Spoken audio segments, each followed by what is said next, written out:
여러분 안녕하십니까? 11월 21일 화요일 CBS 저녁 종합 뉴스입니다. 문재인 대통령이 홍종학 중소벤처기업부 장관을 임명하며 새 정부 출범 6개월여 만에 1기 내각 구성을 마무리했습니다. 지진 발생 일주일이 됐지만 포항시 흥해읍의 이재민들은 불안감을 안고 하루하루 고통스러운 시간을 보내고 있습니다. 박근혜 정부가 강행한 국정역사교과서 홍보 작업에 청와대와 전직 새누리당 관계자가 적극 개입한 것으로 드러났습니다. 경북 성주 사드 부지로 공사 차량 수십 대가 들어가는 과정에서 주민과 경찰 간의 충돌이 빚어져 수십여 명이 다쳤습니다. 한화그룹 김승현 회장의 막내 아들 동선 씨가 이번에는 술에 취해 변호사들에게 폭언과 폭행을 한 것으로 밝혀졌습니다. 내일은 오늘보다 기온이 조금 더 오르겠지만 전국이 대체로 흐리고 지역에 따라 비나 눈이 내리겠습니다. 이상은 이 시간 주요 뉴스입니다. 피곤하다더니 피로회복제 마시는 거예요? 에이, 이거 마셔봐요. 구론산 어마어마하죠. 큰일 났는데 큰 거 마셔야죠. 요즘 큰 피로는 구론산 마셔야 풀리거든요. 큰 피로엔 더 큰 피로회복제. 영진 구론산 아몬드. 피로 팍 힘 풀건 영진 구론산. 딸, 잘 지내? 괜찮아? 엄마는? 서로의 안부만 묻던 그들은 바다를 적시는 노을 속 다낭의 한 호텔로 떠났습니다. 괜찮냐는 물음도 괜찮다는 대답도 필요 없는 하루네요. 호텔을 예약하다. 감동을 예약하다. 호텔 패스. 첫 소식입니다. 문재인 대통령이 홍종학 중소벤처기업부 장관을 임명하며 새 정부 출범 195일 만에 내각 구성을 마쳤지만 야당이 강력 반발하는 등 전국이 냉각되고 있습니다. 청와대에서 박지환 기자의 보도입니다. 문재인 대통령이 홍종학 중소벤처기업부 장관에게 임명장을 수여하면서 새 정부 1기 내각이 완성됐습니다. 중소벤처기업부에 갈 길이 아주 바쁘다. 이런 좀 사정들을 감안해서 야당들도 양해해 주시기를 당부를 드립니다. 초대 중기부 장관에 취임한 홍 장관은 문재인 정부 들어 국회 청문 보고서 채택 없이 임명된 5번째 장관급 고위 공직자가 됐습니다. 문 대통령은 홍 장관에게 업무에 매진해 줄 것을 주문했습니다. 또 반대가 많았던 장관님들이 오히려 더 잘한다. 이런 말도 있는 만큼.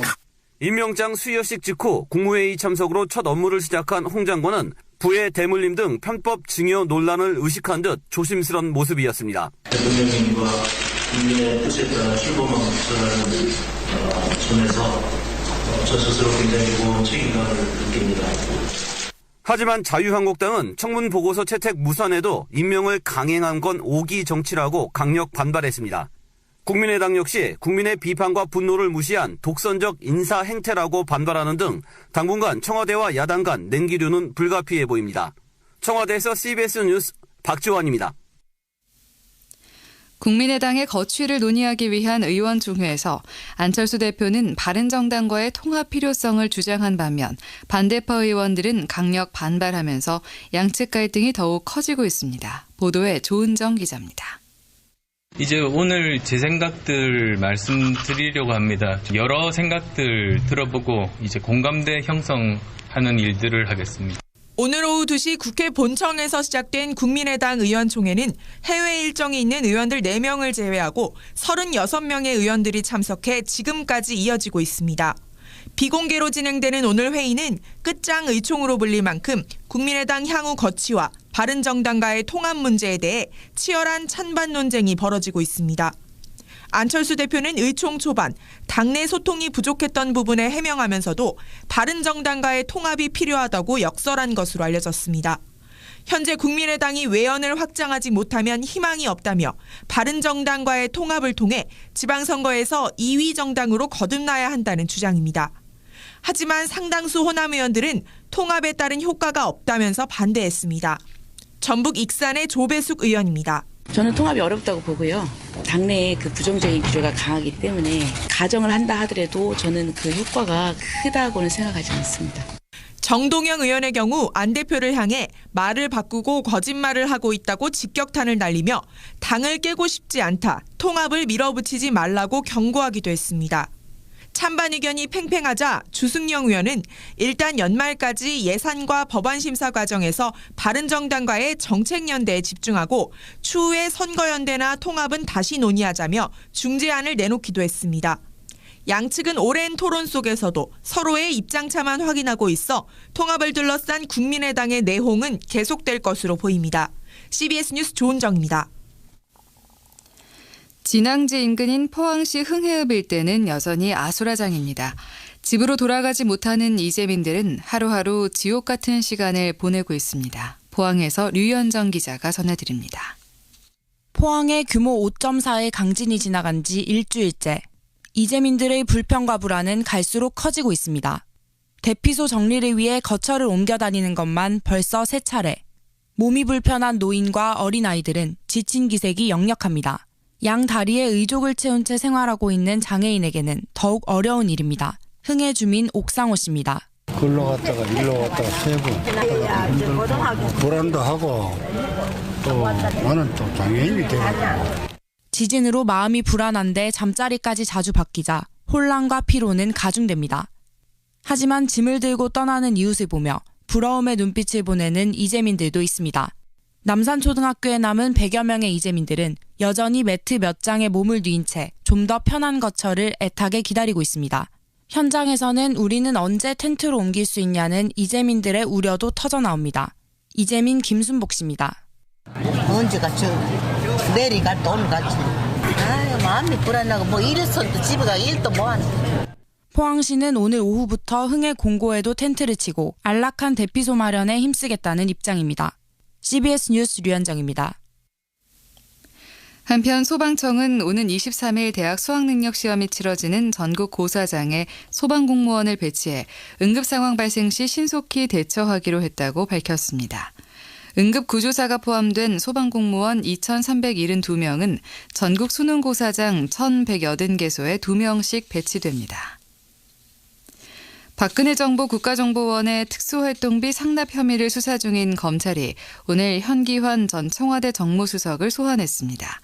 조윤선, 김재원 전 수석 소환 조사가 이어질 예정인 가운데 의혹의 정점인 박근혜 전 대통령 조사도 초읽기에 들어갔습니다. 보도에 김기용 기자입니다. 검찰은 오늘 오후 현기환 전 정무수석을 피의자 신분으로 불러 조사를 이어가고 있습니다. 현 전 수석은 지난해 총선을 앞두고 청와대가 벌인 여론조사 비용 5억 원을 국정원 특활비로 대납한 혐의를 받고 있습니다. 현 전 수석은 또 전임자였던 조윤선 전 수석과 마찬가지로 매달 500만 원씩 국정원 특활비를 수수한 혐의도 받습니다. 검찰은 현 전 수석을 상대로 특활비 상납 경위와 용처, 박근혜 전 대통령의 지시 여부 등을 조사하고 있습니다.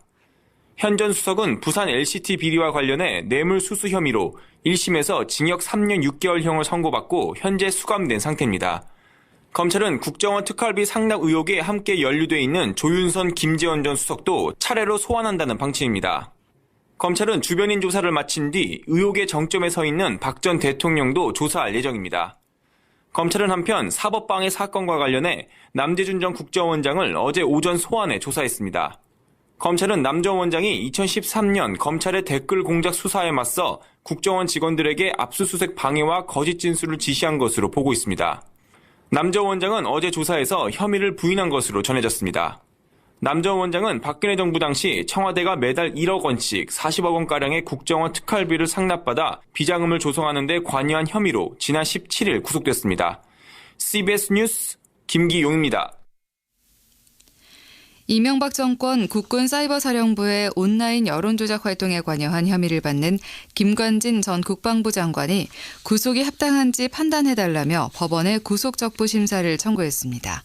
법조계에 따르면 김 전 장관 측은 어제 서울중앙지법에 구속적부심을 청구했으며 구속이 합당한지에 대한 신문은 22일 오후 2시 서울중앙지법 형사합의 51부 심리로 진행됩니다.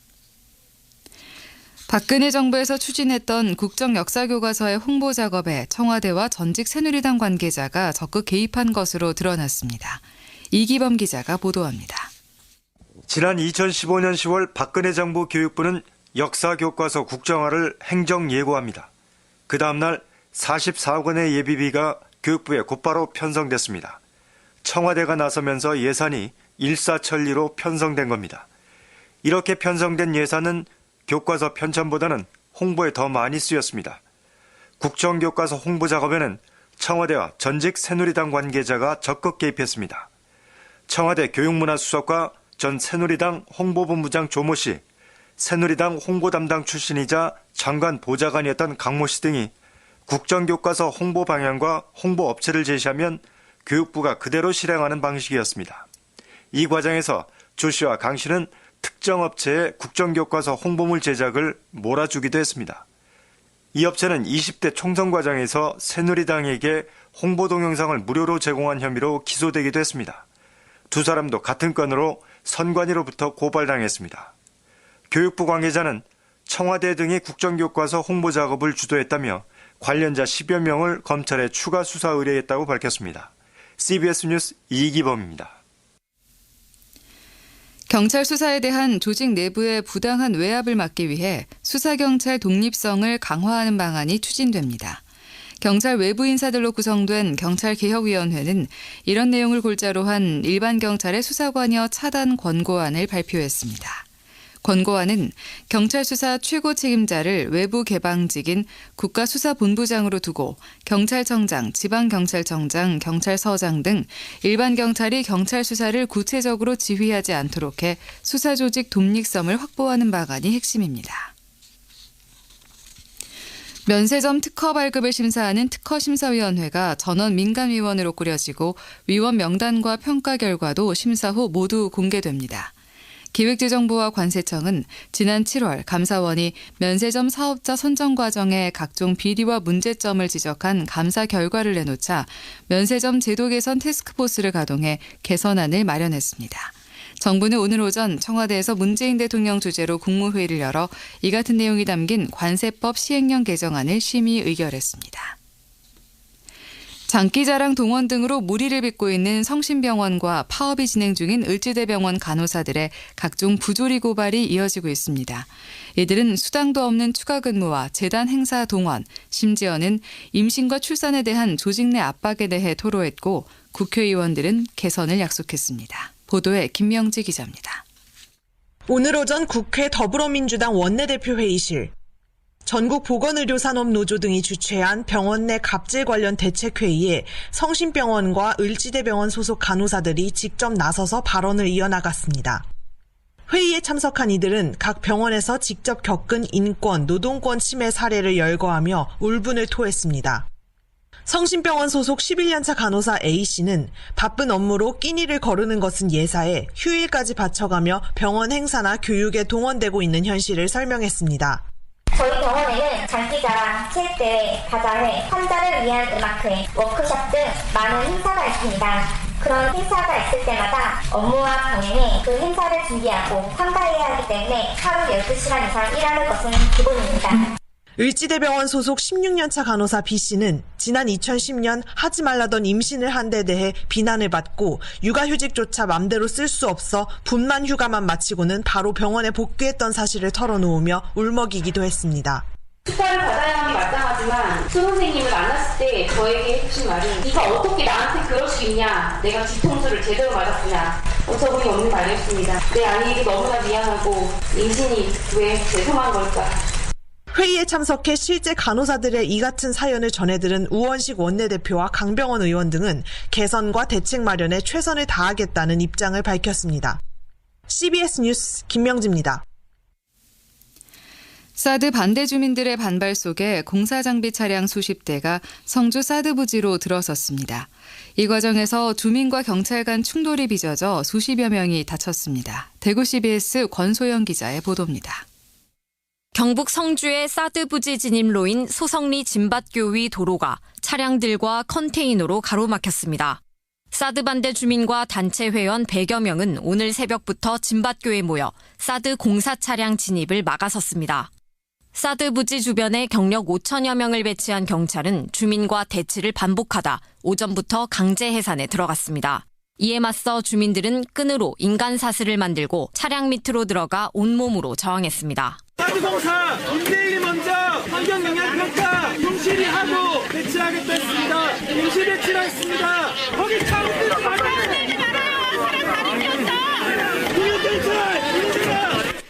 이 과정에서 주민과 경찰 간 충돌이 빚어지면서 수십여 명이 다치기도 했습니다. 4시간 넘는 대치 끝에 경찰은 주민과 차량을 옮겨 진입로를 확보했고 낮 1시 20분쯤 공사 장비와 자재를 실은 차량 60여 대가 사드 부지로 들어갔습니다.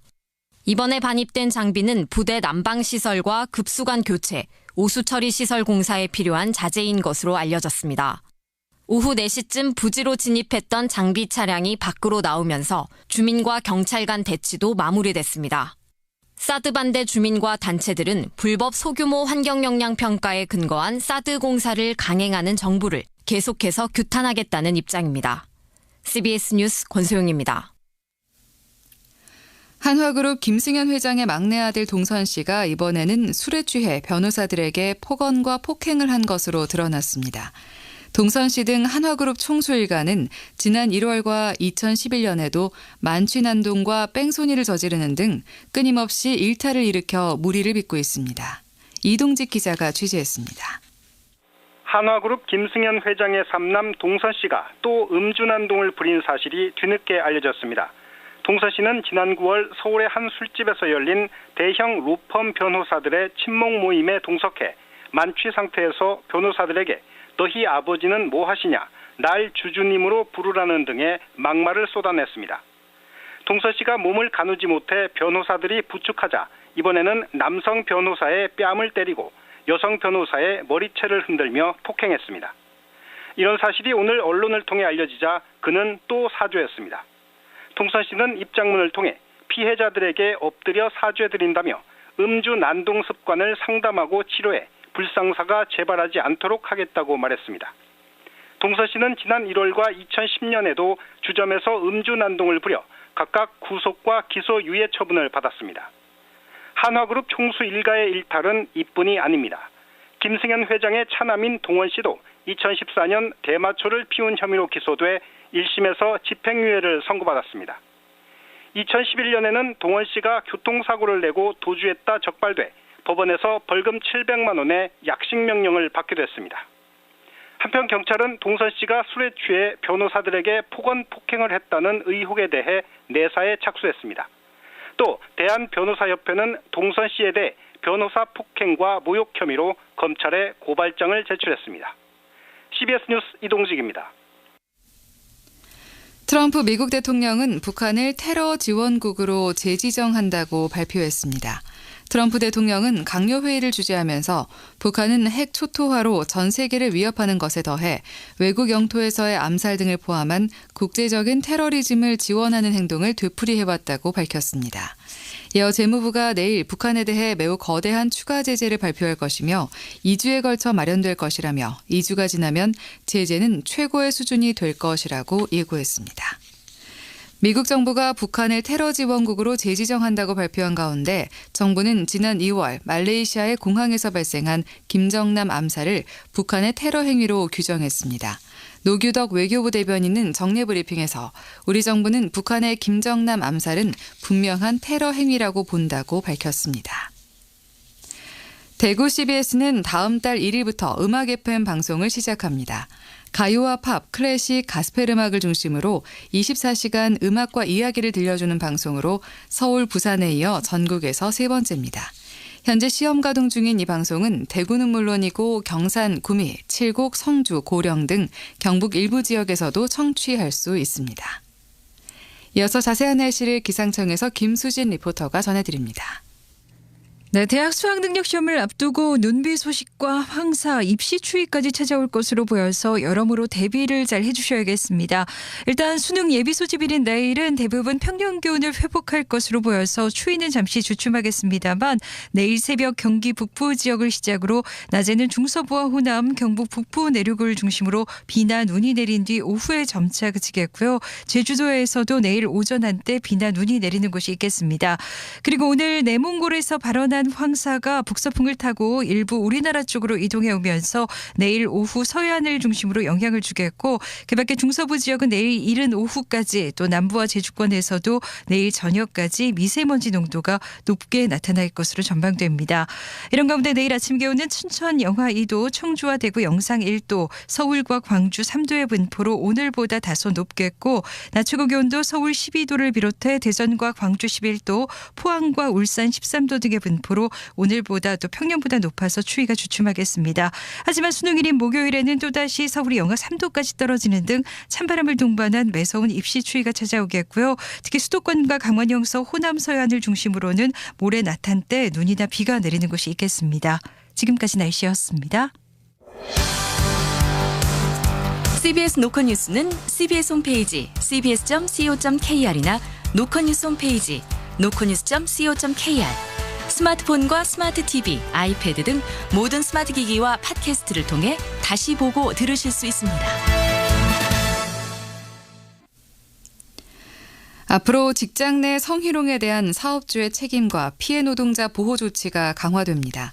또 1년차 신입사원도 연차 유급 휴가를 충분히 보장받을 길이 열립니다. 김민재 기자입니다. 한샘, 현대카드, 성심병원 등 최근 잇따라 불거진 사내 성희롱 문제가 결국 법 개정으로까지 이어졌습니다. 오늘 정부는 국무회의에서 노동 분야 주요 이슈에 관한 3개 법률 공포안을 심의 의결했습니다. 문재인 대통령입니다. 직장 내 성희롱과 성폭력이 끊이지 않아서 국민들의 우려가 매우 큽니다. 피해자가 두려움 없이 고충을 말할 수 있고 또 적절한 대응이 이루어지는 직장 내부 시스템과 문화가 정착되는 것이 무엇보다 중요합니다. 이에 따라 앞으로 누구든 직장 내 성희롱을 사업주에 신고할 수 있고 이때 사업주는 관계 사실을 조사하고 피해 노동자를 위해 근무 장소를 바꿔주거나 유급 휴가를 제공하는 등 보호 조치를 할 의무가 부과됩니다. 고객 등이 성희롱을 벌인 경우에도 사업주가 피해 노동자에 반드시 보호 조치를 해야 합니다. 아울러 신입 노동자에게도 연차 휴가를 보장하도록 근로기준법도 개정됩니다. 그동안 1년 미만 일한 노동자는 근무 첫 해의 휴가가 필요할 경우 다음해 연차 휴가 일수에서 차감해야 했습니다. 이번 법 개정으로 앞으로는 신입사원도 입사 1년 차인 최대 11일, 2년 차에는 15일까지 연차 유급 휴가를 보장받습니다. 또 연차 휴가 일수를 계산할 때 육아휴직 기간도 출근으로 간주해 육아휴직에서 복귀한 해에도 휴가를 낼 수 있도록 개선했습니다. 만원 풍조 속에 늘어난 난임 진료자들을 위해선 연간 최대 4일의 난임 치료 휴가도 신설했습니다. 이외에도 사업주가 반드시 장애인 인식 개선 교육을 실시하도록 장애인 고용촉진법 개정안도 함께 의결됐습니다. CBS 뉴스 김민재입니다. 서울시 교육청이 지진이 발생하면 이재민 대피소로 활용할 학교 건물 723동의 내진 보강을 2019년까지 마치기로 했습니다. 또 늦어도 2030년까지는 내진 성능을 갖춰야 하는 학교 건물 모두가 내진 성능을 확보하도록 보강 작업을 끝낼 계획입니다. 청와대 본관에 지난해 박근혜 대통령 탄핵을 요구하며 서울 광화문 광장에서 이어진 촛불 집회 모습이 담긴 대형 그림이 걸린 것으로 알려졌습니다. 청와대 본관에 걸린 그림은 이목상 작가가 그린 광장의 서라는 작품입니다. 애초 작품은 길이가 총 16m지만 청와대 본관 벽면의 크기에 맞게 11.7m 크기로 줄인 것으로 전해졌습니다. 오늘 아침 8시 6분쯤 경기도 고양시 일산대교 일산방향 도로에서 14중 추돌 사고가 발생해 운전자 13명이 다쳤습니다. 사고는 일산대교 김포에서 일산 방향으로 주행하던 승용차가 3차선에서 급정차하며 뒤에 오선 차들이 잇따라 추돌해 발생한 것으로 조사됐습니다. 지금까지 뉴스 제작 임기상, 임승선, 기술의 이기석, 아나운서 백원경이었습니다.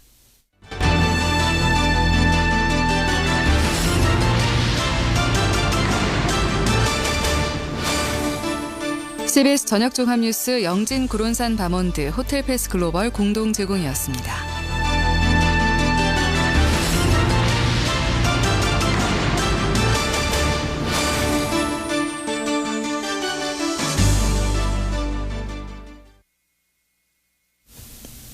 오늘의 논평. 인권 침해국에 이은 테러 지원국 북한 추가 도발로 맞설 건가라는 제목으로 구성수 논설위원입니다. 미국이 북한을 9년 만에 다시 테러 지원국으로 지정했습니다. 테러 지원국 재지정은 중국의 대북 특사인 숭타오 공산당 대외연락부장이 김정은 북한 노동당 위원장을 만나지 못하고 빈손으로 귀국한 이후 이루어졌습니다. 북한이 도발을 중단하고 대화의 길로 나오겠다는 의사가 없음을 확인하고 단행한 것으로 보입니다. 미국 내에서는 의회 등을 중심으로 오래전부터 북한을 테러 지원국으로 재지정해야 한다는 목소리가 높았습니다. 결정적인 계기는 김정남 암살 사건과 방북 미국인 대학생 오토 원비어 사망 사건입니다. 그럼에도 트럼프 정부는 전반적인 한반도 정세를 고려해 결정을 보류해 왔습니다. 북한을 자극해 계속 강대강의 대결로 치닫는 것을 피하기 위해서입니다. 실제로 트럼프 대통령은 이번 아시아 순방에서 북한을 자극할 수 있는 발언을 최대한 자제하는 모습을 보이면서 북한과의 대화 기대를 한껏 높였습니다. 숭타오 대북 특사의 방북에 대해서도 큰 움직임이다. 어떤 일이 일어날지 보자며 상당한 기대감을 나타내기도 했습니다. 북한이 이번에 숭타오 특사를 통해 도발 중단 의사를 비춰왔다면 테러 지원국으로 재지정되지는 않았을 가능성이 높습니다. 북한은 이미 국제사회로부터 2중 3중의 제재를 받고 있습니다. 그런 만큼 테러 지원국 재지정은 제재보다는 국제사회에서 불량국가로 낙인 찍는 다분히 상징적인 조치라고 할 수 있습니다. 북한은 이에 앞서 유엔의 인권결의안 채택으로 국제사회에서 13년째 인권침해국이라는 불명예를 안고 있습니다. 북한에서는 미국을 비롯한 적대 세력들의 정치 군사적 대결과 모략 등으로 몰아붙이면서 반발하고 있어 연내 추가 도발 전망도 나오고 있습니다. 그럼에도 북한의 인권 침해나 테러 등의 실상을 보면 국제사회의 낙인과 지탄에 대해 북한으로서는 변명의 여지가 없습니다. 국제사회가 북한에 대해 인권결의안을 채택하고 테러 지원국으로 지정하는 것은 북한을 붕괴시키겠다는 것이 아닙니다. 트럼프 대통령은 테러 지원국 재지정 발표를 하면서 북한에 대한 최대의 압박 작전의 일환이라고 설명했습니다. 압박과 제재 강도를 더 높여 북한을 대화와 협상으로 나오도록 하겠다는 것입니다. 우리 정부가 재지정에 대해 북핵 문제의 평화적 해결에 기여할 것으로 기대한다며 환영 입장을 밝힌 배경도 얘기했습니다. 이제라도 북한이 국제사회의 지탄을 부끄럽게 여겨 추가 도발을 멈추고 대화의 길로 나오길 간절히 바랍니다. 오늘의 논평이었습니다. CBS 원가를 낮추기 위해 품질과 타협하지 않습니다. 판매를 늘리기 위해 가치를 포기하지 않습니다. 보이지 않는다고 건강을 양보하지 않습니다. 가장 편안한 쉼을 위해 최고의 소파는 달라야 하기에 다름을 지킵니다. 명품 소파 다우닝. 바쁜 하루의 끝에 긴 여행의 끝에 역시 우리 집이 최고다. 그 마음 변함없이 행복을 이어갈 당신을 위해 편안함 그 이상을 짓습니다. 제일풍경채. 시흥장현, 세종시, 원주혁신도시에서 제일풍경채를 만나세요. 모두가 주목하는 하남에 드디어 지식산업센터의 성공 릴레이 브랜드 SK V1이 옵니다. 한강 조망과 제2경부 고속도로 예정에 지하철 9호선 연장 계획까지 하남 지식산업센터를 선도하다. 미사강변 SK V1 센터. 문의 1811-1400 SK건설. 수지, 광교산, 아이파크. 하나라도 포기할 수 없다면 수지, 광교산, 아이파크. 수지 도심과 광교산을 아이파크에서 한 번에. 수지 광교산 아이파크. 11월에 한 번에 031-265-7800 현대산업개발. 학생 사회참여 동아리를 아시나요? 학생들이 학교에서 배운 사회 문제에 대해 생각하고 정책을 제안하는 동아리입니다. 우리 학생들은 어떤 이슈에 관심을 갖고 있을까요? 학생들에게도 투표할 수 있는 권한이 생겼으면 좋겠어요. 독도 지킴이 활동을 열심히 하고 싶습니다. 장애인 이동권 보장 운동을 하고 싶어요. 공정한 사회에서 살고 싶어요. 학교 폭력 없는 학교에 다니고 싶어요. 학생들이 사회와 학교에 대해 스스로 생각을 표현하고 참여할 수 있는 기회를 만들어 가겠습니다. 학생들의 생각을 응원해 주세요. 이 캠페인은 아이들의 꿈을 키워나가는 경기도교육청이 함께합니다. 정승환! 야, 니네 뭐하냐? 정승환이 누구야? 아이 선배, 빙판 위에 메시 몰라요? 장애인 아이스 하키 선수. 평창동계 패럴림픽이 3월 9일부터잖아요. 정승환 선수 응원 가야죠. 3월 9일부터 10일간 짜릿한 명승부의 세계가 펼쳐집니다. 2018 평창동계 패럴림픽. 그래? 패럴림픽도 그렇게 재밌어? 아우 형, 더 짜릿하고 감동적이죠. 극적인 드라마가 연출되는 올림픽보다 더 뜨거운 올림픽. 평창동계 패럴림픽. 여러분의 성원을 기다립니다. 이 캠페인은 대한장애인체육회와 함께합니다. 정직한 세상을 가꾸는 CBS 6시 30분입니다. 이어서 시사자키 정관용입니다가 방송됩니다.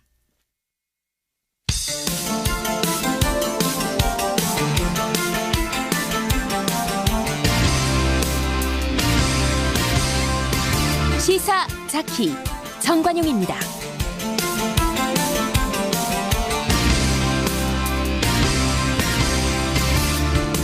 여러분 안녕하십니까? 정관용입니다. 자유한국당의 홍준표 대표 과거 원내대표 시절 특수활동비 유용 문제 지금 해명이 안 되고 있죠. 생활비로 썼다고 했다가 야당 원내대표 등에게 나눠줬다고 했다가 야당 원내대표가 아니라고 하니까 이번엔 또 기억착오다 이런 얘기를 하고 있는데요. 자, 세금 도둑 잡아라라는 이름의 시민단체가 있네요. 홍준표 대표를 검찰에 고발할 예정이라고 합니다. 이 단체 공동대표 하승수 변호사 이야기 들어보겠고요. 공수처 신설 지금 화두로 떠올랐죠. 오늘 법안심사 소위도 열렸는데 어떤 진전이 있었는지 국회 법사위 여당 간사 금태섭 의원의 이야기 들어보죠. 7시 5분 시작되는 2부, 오늘 또 충돌이 빚어진 경북 성주 사드 기지 소식입니다. 사드 반대 종합상황실 강현욱 대변인 연결해서 이야기 듣고요. 외신에 보도된 우리 모습 돌아보는 밖에서 본 한국 코너까지 준비하겠습니다. 잠깐 광고 듣고 시작하죠. 작업복이라고 불렀습니다. 유니폼이라고도 불렀습니다. 지벤의 생각은 다릅니다. 일할 때 입는 모든 옷에 더 큰 가치를 담아 컴퍼니웨어라고 부르자. 당신이 일하는 모든 곳에 컴퍼니웨어 지벤. 대한민국 컴퍼니웨어 지벤. 괜찮은 맛집을 발견하면 함께하고 싶은 분 떠오르시죠? 좋은 제품은 알리고 싶어지는 행복 나눔의 가치. 건강한 회원 직접 판매의 정신입니다. 직접 판매 공제조합에 가입된 회원 직접 판매 기업은 소비자 피해 보상보험으로 믿을 수 있습니다. 가입 여부를 꼭 확인하십시오. 직접 판매 공제조합. 옥반 양파즙으로 우리 몸을 깨끗하게, 옥반 양배추즙으로 우리 속을 편하게, 아로니아즙, 석류즙, 마늘즙, 헛개즙, 자몽즙까지. 옥반 제품은 첨가물이 없고 진합니다. 그래서 몸에 좋습니다. 식품은 생명이다. 옥반식품. 검색창에 옥반식품 1577-3150.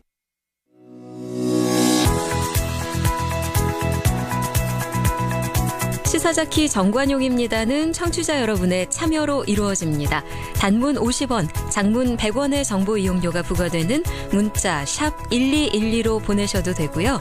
CBS 어플리케이션 레인보우로는 무료로 의견 남기실 수 있습니다.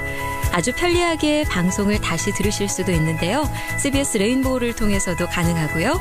팟캐스트 그리고 팟빵을 통해서도 언제든 지난 방송 함께 하실 수 있습니다.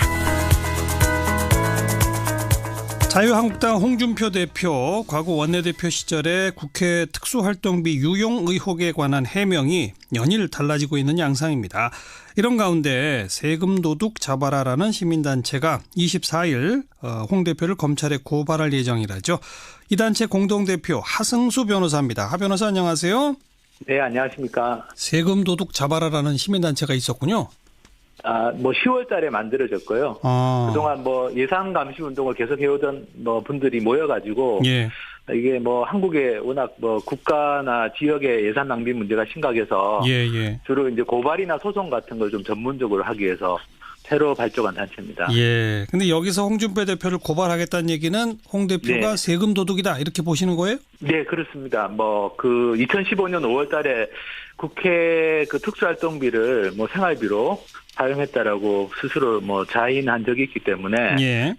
사실 그 부분에 대해서 그동안 검찰이 수사가 안 된 것도 사실 문제였고 예. 공소시효가 지금 6개월밖에 안 남았습니다. 그래서 예. 이번에 이제 고발을 준비하게 됐습니다. 근데 생활비로 썼다는 식의 발언을 했다가 나중에 해명했잖아요. 그 원내대표의 특수활동비가 나와서 그걸로 비용을 쓰다 보니까 자기 월급이 좀 남게 됐다. 그래서 그 월급을 생활비로 준다는 얘기다라는 식으로 해명했었지 않나요? 그게 지난 토요일 날 나온 이야기입니다. 예. 그리고 사실 저희가 고발 계획을 발표한 게 11월 초기 때문에 사실 이제 고발 서명을 하고 있는 와중에 이제 그 뒤늦게 페이스북에 지난주 토요일 날 그런 뭐 글을 올리셨는데요.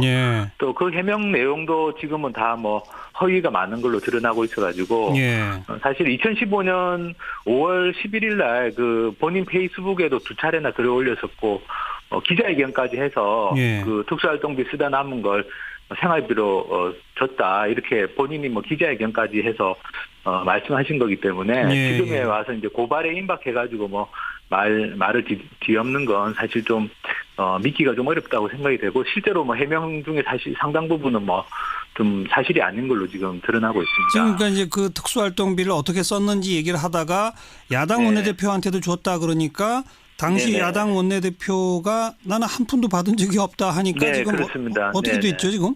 그리고 또 오늘 해명글을 올리셨는데요. 오늘 해명글에서는 이제 야당 원내대표한테 줬다는 건 본인의 뭐 기억의 착오일 수 있겠다. 그런데 뭐 그 당시 국회 운영위원회 여야당 간사에게 준 건 맞다. 뭐 이렇게 또 글을 올리셨는데요. 좀 전에 보니까 그 당시에 이제 그 야당 간사를 맡고 있던 국회 운영위원회 간사를 맡고 있던 서가번 전 의원이 본인은 한 푼도 받은 사실이 없다. 이게 무슨 이야기냐. 그렇게 또 저기 보도 뭐 이렇게 성명서 같은 걸 내셨더라고요. 사실 야당 원내대표한테 줬다는 거를 본인이 오늘 뭐 기억의 착오라고 했는데 그러면서 다시 이제 뭐 그 당시 야당의 간사위원한테 줬다라고 했는데 그것도 사실 뭐 사실이 아니라고 지금 반박이 들어오고 있는 상황입니다. 근데 이게 지금 특수활동비라는 거는 영수증 같은 게 다 필요 없는 돈인 거죠? 원칙적으로는 그래도 뭐 집행 내역 확인서라고 해서 어디다 썼는지는 좀 붙이게 돼 있는데요. 뭐 부득이한 경우에는 그걸 생략할 수 있게 돼 있습니다. 근데 뭐 국회 같은 경우는 그 부득이한 경우를 뭐 거꾸로 예외를 원칙으로 해서 거의 영수증을 안 붙이고 있는 걸로 지금 알고 있습니다. 근데 이제 설령 고발을 해도 이게 경찰 검찰이 수사를 하려면 뭔가 증빙 자료가 있어야 될 텐데 자료가 하나도 없으면은 이걸 정말 생활비로 유용한 게 맞는지를 어떻게 또 확인하죠? 일단은 국회에서 특수활동비를 그 원내대표 통장이나 또는 뭐 수표 형태로 전달한다는 얘기도 있습니다. 어쨌든 그 기록은 남아있게 돼 있고요. 그리고 이제 그걸 전달받은 다음에도 관리하는 사람들이 아마 있었을 걸로 알고 있습니다. 뭐 오늘 홍준표 대표가 올린 그래도 뭐 본인이 그 당시에 집행을 맡고 있던 사람들하고 뭐 얘기를 해서 사실관계를 정리한 거다 이런 표현들이 있었는데요. 그래서 뭐 관련된 사람이라든지 기록이 전혀 없는 건 아니라서 좀 의지를 가지고 수사를 하면 상당 부분 실체를 좀 규명할 수 있을 걸로 생각합니다. 그나저나 사실 이제 이런 고발까지 이렇게 되는 것은 국회의 특수활동비, 뭐 업무 추진비 이런 거 좀 제도를 바꿔야 된다라고 하는 그런 사회적인 그 뭐 목소리 아니겠습니까? 네, 뭐 제도 개선도 필요하고 사실은 뭐 어떻게 보면은 뭐 공식적으로 공금 횡령을 했다라고 이야기를 했는데.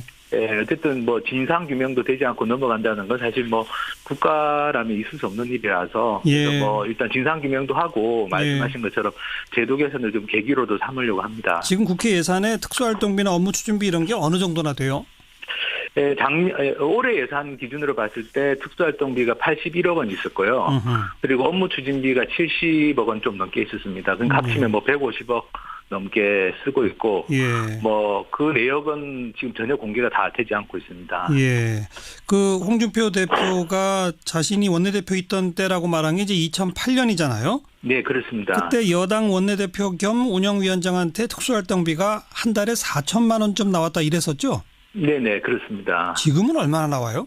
지금은 여당 원내대표이자 운영위원장이 뭐 5천만 원인 걸로 알고 있습니다. 뭐 그것도 정보 공개가 된 게 아니라서 여러 자료들이나 뭐 정보들을 취합했을 때 여당 원내대표는 5천만 원 그리고 뭐 야당 원내대표 같은 경우는 뭐 한 2,500에서 많으면 한 4천만 원 정도로 추정을 하고 있습니다. 그걸 추정으로 해야 돼요? 뭐 정보 공개 소송을 하고 있는데요. 소송까지 하고 있는데 공개를 하지 않아서 지금은 뭐 추정하는 방법밖에 없습니다. 이게 공개된 자료가 이때까지 없었기 때문에 근데 대략 이제 뭐 예산 규모나 이렇게 예산 변동하는 추이를 보면 뭐 그렇게 대충 짐작을 할 수 있습니다. 그나저나 홍준표 대표가 자꾸 말이 이랬다 저랬다 바뀌면서 제대로 해명을 못하는 이유가 뭐라고 보세요?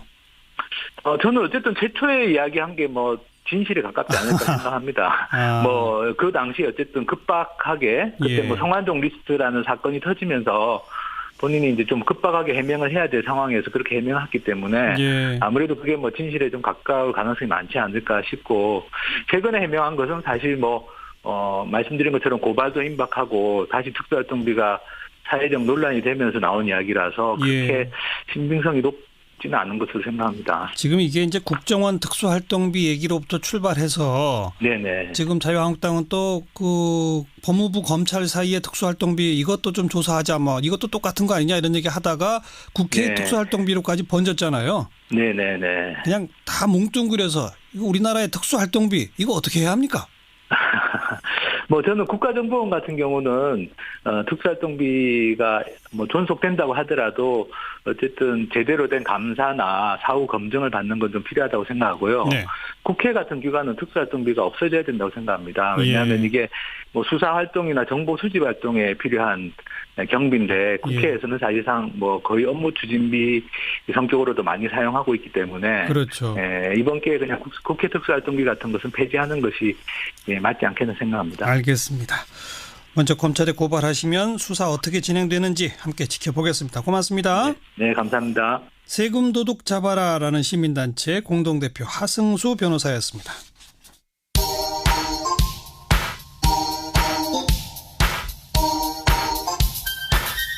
시사자키 정관용입니다. 여러분은 지금 CBS 라디오와 함께하고 계십니다. 저는 출근길 김현정의 뉴스쇼 김현정입니다. 방금 이야기 나눈 국회 특수활동비, 검찰 특수활동비, 국정원 특수활동비 이 문제도 좀 짚어봐야 되겠고요. 그리고 또 하나 이 공수처, 고위공직자 비리수사처 지금 정부 여당은 본격 추진할 태세이죠. 오늘 법사위 법안심사 제1소위가 열렸다고 하는데 어떤 논의가 있었는지 여당 입장입니다. 국회 법제사법위원회 여당 간사 금태섭 의원 연결합니다. 금 의원님 안녕하세요. 예, 안녕하십니까. 오늘 회의에서 좀 진전이 있었습니까?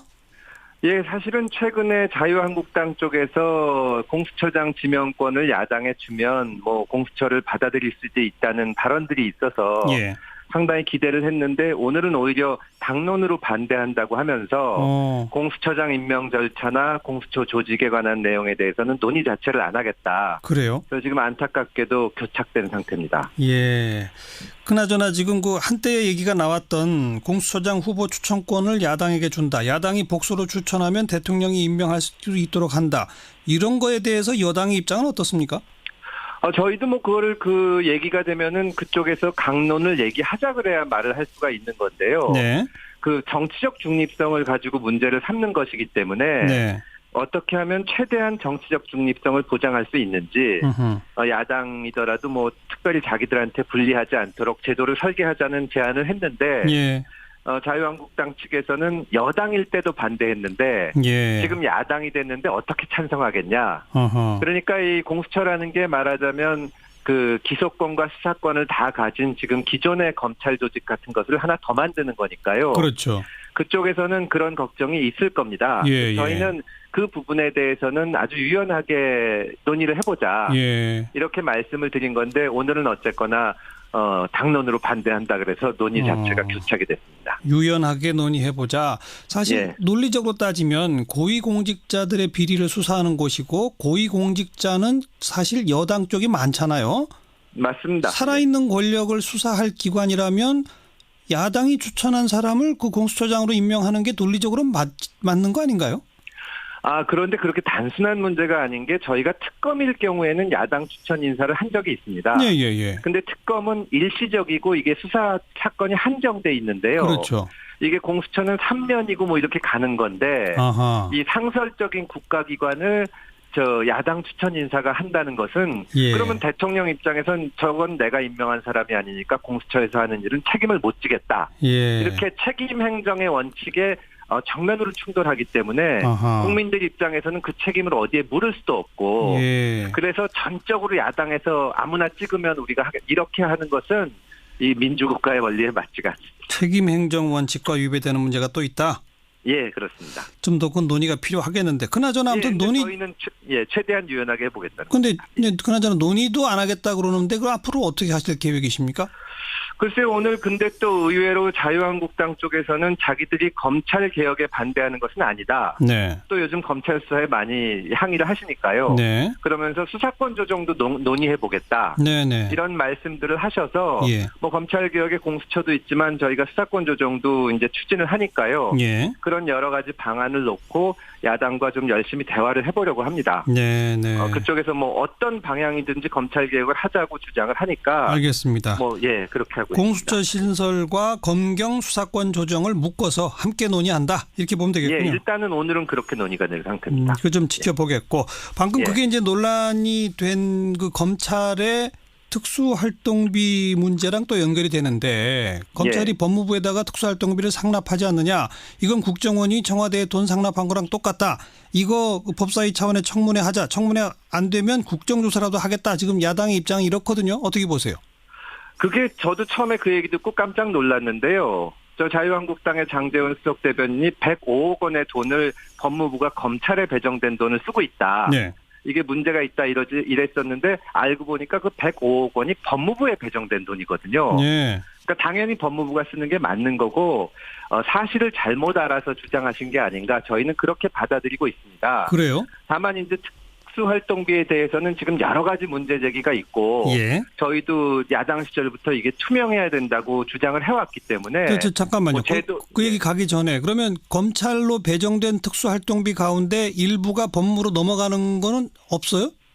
아니 지금 105억은 그런 부분이 아니고 그건 아니더라 하더라도 그리고 그 법무부 자체에서 검찰에 돈을 주는 관계입니다. 법무부가 오히려 검찰에게 준다. 예, 맞습니다. 그러니까 국정원이나 청와대 같은 관계에서는 국정원이 돈을 받아서 말하자면 청와대에 갖다 바치는 관계인데 법무부는 검찰은 따로 독자적으로 예산을 못 하거든요.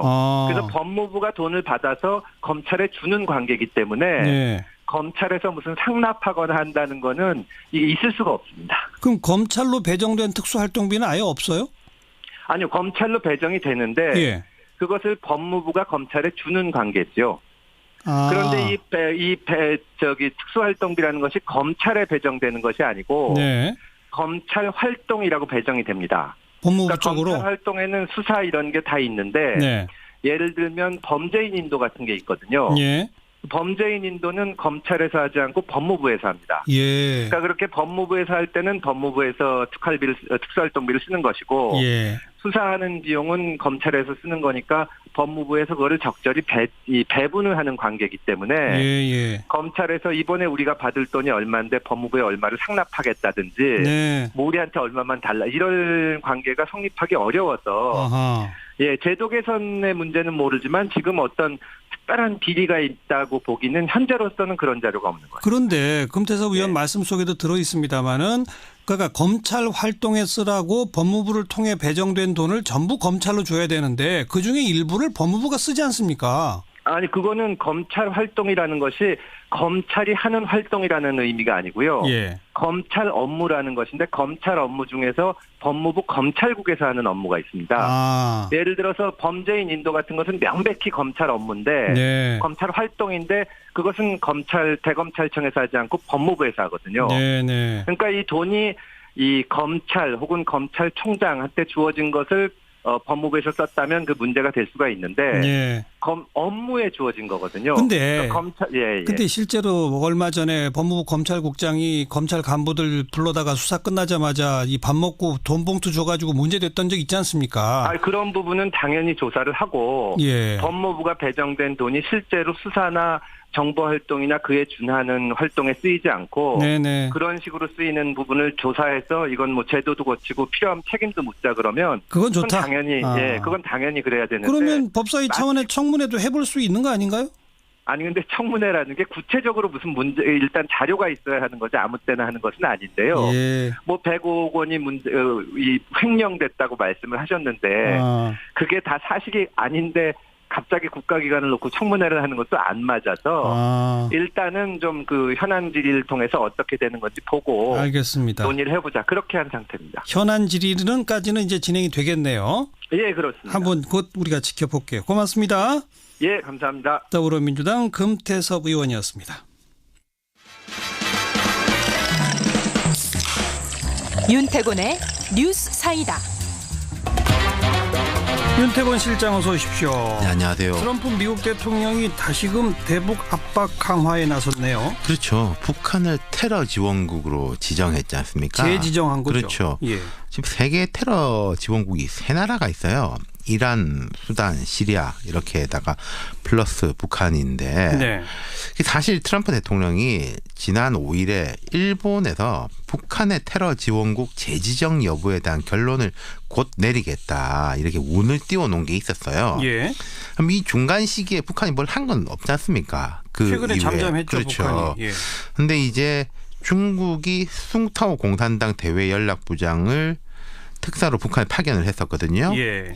트럼프가 자기 트위터에다가 큰 움직임이다. 어떤 일이 일어날지 보자. 이렇게 기대를 표출했습니다. 그랬었죠. 그럼 이거는 이제 삼각 대화 아니겠어요. 예. 미중 정상회담이 있었으니까 그 숭타오 부장은 그걸 가지고 간 거 아니겠습니까? 그렇겠죠. 그럼 거기서 뭔가 답이 나올 걸 기다리고 있었겠죠. 네. 하지만 지금 뭐 특별하게 들려오는 소식은 없는데 아마 미중 간에는 여기에 대한 그 정보 협조가 있었을 거예요. 그 이후에 트럼프 대통령이 불량 국가다. 살인 정권이다. 이러면서 테러 지원국으로 재지정을 했죠. 예. 그러면 또 북한이 반발하고 긴장감 더 고조되고 이렇게 될까요? 그런데 이제 일반적인 관측은 실질적인 제재가 추가될 건 별로 없다는 거예요. 이미 다 하고 있기 때문에. 하니까? 예. 그리고 이제 렉스 틸러슨 미 국무장관 도 언론 브리핑을 통해서 아직 대북 문제에 대해서는 외교적 해결책을 원한다 이렇게 밝히기도 했고요. 예. 우리 정부에서도 이게 대화를 위한 수단으로 생각한다 그런 이야기를 했습니다. 요즘 북한의 움직임들이 어때요? 국정원이 보고한 소식이 몇 개가 있습니다. 예. 첫 번째로는 북한 김정은 위원장이 황병서 총정치국장, 김원홍 총정치국 제1부국장을 처벌했다는 첩보가 있다는 거예요. 맞아요. 그 총정치국은 김정은을 빼고는 군부에서 제일 높은 사람이거든요. 그러니까 2인 자격인 거죠? 그렇죠. 이게 예. 뭐 형식상 국가 수반 서열 높은 사람들은 있지만 실질적으로 2인자인데 네. 최용해 당 부위원장을 앞세워서 처벌했다는 건데 최용해는 황병세 전임 총정치국장입니다. 예. 근데 그렇다고 해서 완전 숙청 이런 건 아닌 것 같아요. 사회주의권에서는 고위층들이 처벌받았다가 복귀한 경우가 수두룩하거든요. 맞아요. 방금 말씀드린 최용해 같은 사람도 몇 번 내려갔다 다시 올라온 사람입니다. 그랬죠. 이번 경우에 보면은 나에게 내 사전에 2인자는 없다 이런 건 것 같아요. 예. 최용해가 올라오면은 최용해를 내리고 황병서가 올라오면 황병서를 내리고 그리고 국정원이 보고한 거 하나 더. 북한이 연내 대미 위협을 제거하기 위해 미사일 성능 개량 또는 평화적 우주 개발을 목적이라고 하며 탄도미사일 개발할 가능성을 주시하고 있다. 추가적인 미사일 발사가 있을 것 같다. 연구시설에 차량 활동이 활발하고 엔진 실험도 실시한 것으로 보인다. 이런 거예요. 예. 근데 이것도 북한이 만약에 대화에 나서건 아니건 간에 핵미사일 기술을 좀 더 고도화해 놓은 다음에 그걸 가지고 나설 거라는 관측이 일관된 관측이었습니다. 오래전부터 그렇게 예상해 왔죠. 예. 그러니까 지금 단계에서 그냥 뭐 다 폐기하고 테이블로 나올 가능성은 뭐 적다는 거죠. 그러니까 지금 최근의 움직임은 미국은 다시금 압박을 강화하고 북한은 뭔가 좀 숨고르기를 하고 그렇죠. 이런 건가요? 그러니까 이제 우리 강경화 장관이 이제 중국 방문하지 않습니까? 예. 사드 사태 종식의 완전 후속 조치, 뭐 한중 정상회담 준비 등을 위한 것으로 보여요. 그리고 이제 트럼프 대통령 아시아 순방의 의미를 하나 더 짚어보면은 미중 관계가 괜찮아졌다는 거거든요. 그렇죠. 중국의 속내를 자세히는 모르겠습니다만 일단 중국도 북한에 대한 제재 강도를 높이고 있는 것이고, 맞아요.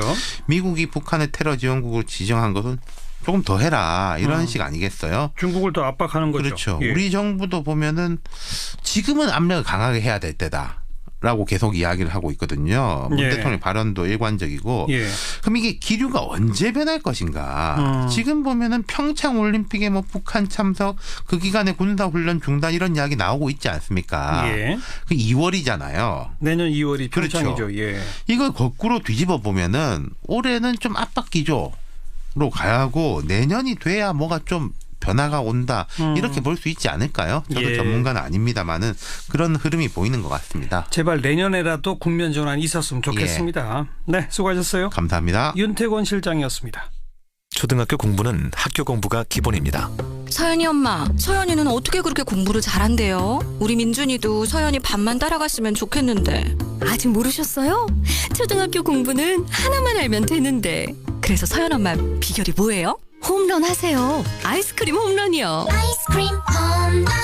오늘 준비한 상품은 폴라리스 오피스입니다. 사장님들, 소프트웨어 가격 부담 크시죠? 이제 걱정 마세요. 연 40만 원이면 200인 이하 사업자 누구나 폴라리스 오피스 하나로 소프트웨어 저작권 문제가 한 방에 해결됩니다. 02-6272-8900 폴라리스 오피스. 문서환도 된다고? 그럼! 모두가 세상을 여행할 때 모두 투어는 당신을 여행합니다. 당신이 좋아하는 것을, 설렘을, 이야기를, 모두의 여행이 다시 만나고 싶은 여행이 되도록 당신을 여행합니다. 다시 만나고 싶은 여행 모두 투어. 시사잡기 1부 마치겠습니다. 잠깐 뉴스 들으시고요. 7시 5분에 다시 뵙죠.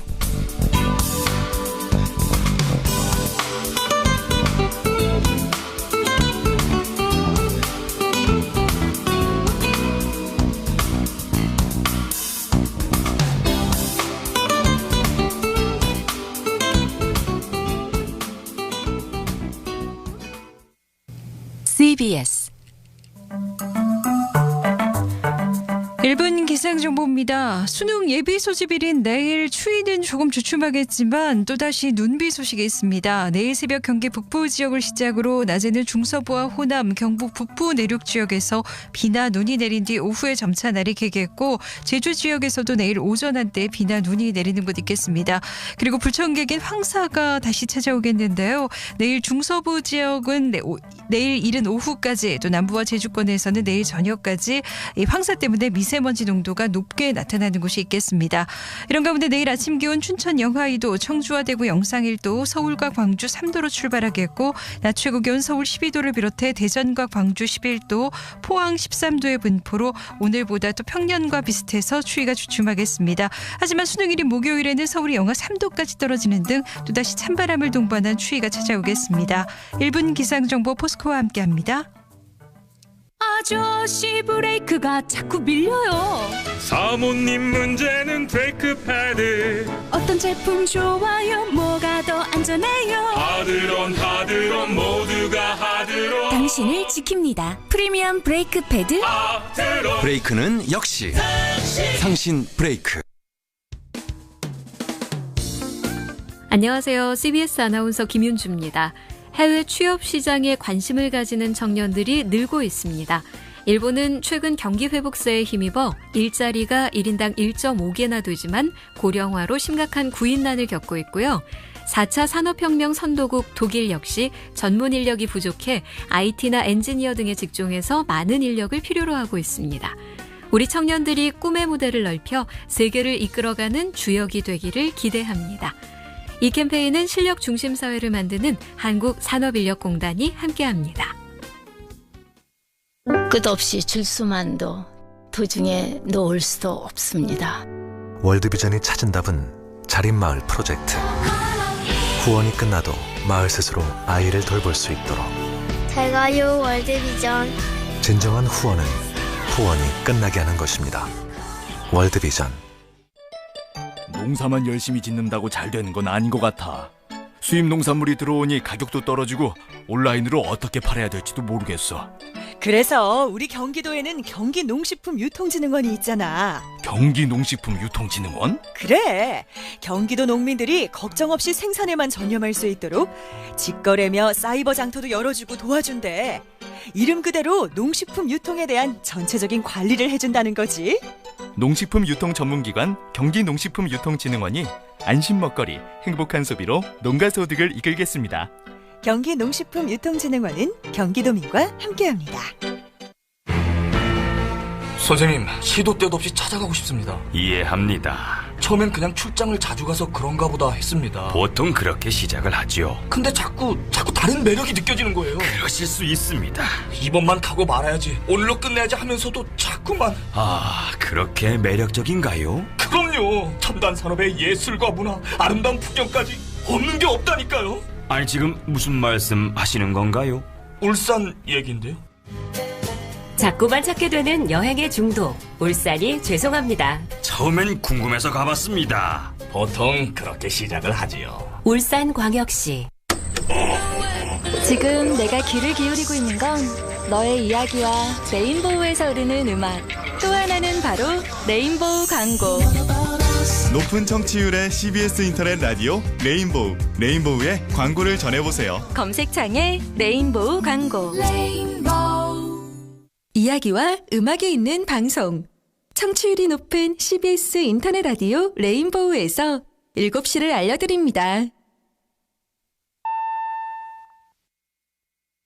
경향신문 제휴 CBS 노컷뉴스입니다. 술에 취해 변호사들에게 막말과 폭행을 해 무리를 빚은 한화그룹 김승현 회장의 삼남 동선 씨가 피해자분들께 엎드려 사죄드리고 용서를 빈다고 밝혔습니다. 김 씨는 한화그룹을 통해 내놓은 입장 자료에서 이같이 밝히고 기회를 주신다면 일일이 찾아뵙고 자신의 잘못을 진심으로 사죄드리고 싶다며 용서를 구했습니다. 김 씨는 지난 9월 대형 로펌 소속 신입 변호사 10여 명의 친목 모임에 동석했다가 만취해 아버지가 뭐 하시냐, 허리 똑바로 펴고 있어라는 등의 막말을 하고 일부 변호사들을 폭행한 것으로 드러났습니다. 정부는 대학 수학능력시험 당일인 모레 지자체와 경찰, 소방관 한라인을 운영해 만일의 사태에 대비하기로 했습니다. 중앙재난안전대책본부는 수능 당일에 건축물 안전진단 전문가를 포항 지역에 배치할 계획이라며 이같이 밝혔습니다. 교육부는 포항 인근에 12곳의 예비시험장을 준비했고 수능일 아침에는 240대의 비상수송버스를 배치해 혹시 있을지 모를 비상 상황에 대비하기로 했습니다. 미국이 북한을 테러 지원국으로 재지정한다고 발표한 가운데 정부는 지난 2월 말레이시아 공항에서 발생한 김정남 암살을 북한의 테러 행위로 규정했습니다. 노규덕 외교부 대변인은 정례 브리핑에서 우리 정부는 북한의 김정남 암살은 분명한 테러 행위라고 본다고 밝혔습니다. 지난해 4.13 총선을 앞두고 청와대가 국가정보원 돈으로 여론조사를 하는데 관여했다는 의혹을 받는 현기환 전 청와대 정무수석 비서관이 검찰의 피의자 신분으로 소환됐습니다. 서울중앙지검 특수산부는 구치소에 수감 중인 현 전 수석을 불러 여론조사와 관련해서 국정원에 특수활동비를 요구한 경위를 조사했습니다. 현 전 수석은 지난해 부산 해운대 LCT 개발 비리와 관련해서 뇌물수수 혐의로 구속 기소돼 재판을 받고 있습니다. 이명박 정부 국군사이버사령부의 온라인 여론조작 활동에 관여한 혐의를 받고 있는 김관진 전 국방부 장관이 구속이 합당한지 판단해달라며 법원에 구속 적부 심사를 청구했습니다. 김 전 장관 측은 어제 구속 적부심을 청구했으며 구속이 합당한지에 대한 신문은 내일 오후 서울중앙지법 형사합의 51부 심리로 진행됩니다. 내일 새벽에 경기 북부에서 비가 시작돼서 낮 동안에 중부지방과 전라도로 확대되겠습니다. CBS 뉴스 장주희였습니다. CBS 창업으로 꿈꾸고 싶은 사람, 창업하고 춤추고 싶은 사람, 창업해서 별 되고 싶은 사람. 아이디어 꿈꿔요. 아이디어 춤춰요. 아이디어 별이 돼요. 발칙한 상상력으로 세상을 바꾸고 별난 아이디어로 세상을 바꾸는 정글원에서 별이 되세요. 창업특별시 성남 산업진흥재단. MBC 건축박람회. 동아일람이 주관하는 건축박람회가 1월 18일부터 세텍과 AT센터에서 5월 10일부터 킨텍스에서 개최됩니다. 많은 관람객과 최고 수준의 마케팅을 자랑하는 MBC 건축박람회에 많은 참가 바랍니다. 동아전람. 안녕하세요. 평창 동계올림픽 성공을 기원하는 대한민국 국민 이영입니다. 세계인의 축제 2018 평창 동계올림픽이 내년 2월 9일 시작됩니다. 국경과 인종을 넘어 하나 되는 평창. 꿈, 열정, 새로운 희망. 함께해요. 평창. 2018 평창 동계올림픽은 2월 9일부터 17일간, 2018 평창 동계 패럴림픽은 3월 9일부터 10일간 개최됩니다. 저는 지금 외국인 고용 허가제 화합의 현장에 나와 있습니다. 사장님, 비결이 뭔가요? 기본과 원칙을 지키면 됩니다. 먼저 외국인 근로자를 불법 고용하지 않아야겠죠? 또 무엇이 있을까요? 그리고 외국인 근로자도 한국인 근로자와 똑같이 대우합니다. 예를 들면요? 저는 외국인 근로자를 위해 편안한 주거 환경을 만들려고 노력합니다. 근로자가 잘 적응하면 성실한 근무로 보답받으니까요. 그렇군요. 외국인 고용 허가제 기본과 원칙 속에 화합의 비결이 있었습니다. 이 캠페인은 고용노동부와 한국산업인력공단이 함께합니다. 7시 5분입니다.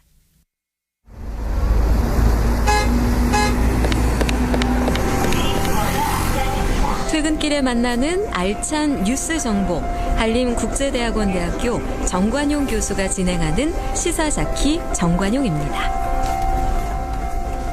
오늘 하루 화제가 된 뜬 뉴스들부터 정리해드립니다. CBS의 김현지 기자, 안녕하세요. 네, 안녕하세요. 네, 첫 소식이요. 예, 한화그룹 셋째 아들 김동선 씨가 또다시 갑질 논란에 올랐습니다. 네. 한 유명 로펌과의 친목 모임에서 만취해 난동을 피운 건데요. 변호사들에게 아버지는 뭐 하시냐? 날 주주님이라고 불러라며 존칭을 강요하고 또 변호사의 뺨을 때리고 머리채를 쥐고 흔들었다고 합니다. 네. 이에 대한변호사협회는 김 씨를 형사고발하고 손해배상 소송까지 하겠다는 방침입니다. 예전에도 폭행 논란이 있던 사람 맞죠? 예, 바로 올해 초입니다. 강남의 한 술집에서 지배인을 때리고 물건을 던져 구속됐었죠. 네. 당시 징역 8개월에 집행유예 2년을 선고받고 풀려나 유전무죄 논란으로 번지기도 했습니다. 그런데 집행유예 기간에 또다시 폭행으로 구설에 오른 겁니다. 네. 아버지 김승연 회장도 주먹으로 유명세를 혹독하게 치렀는데 피는 속일 수 없는 걸까요? 김동선 씨는 하나그룹을 통해 오늘 사과문을 발표했는데요. 피해자분들께 엎드려 사죄드리고 용서를 빈다. 정말 죄송스럽기가 한이 없고 저 자신이 싫어질 뿐이라며 적극적으로 상담과 치료를 받겠다고 했습니다. 네, 다음 소식이요. 네, 워마드 호주 어린이 성폭행 논란입니다. 워마드가 뭐죠?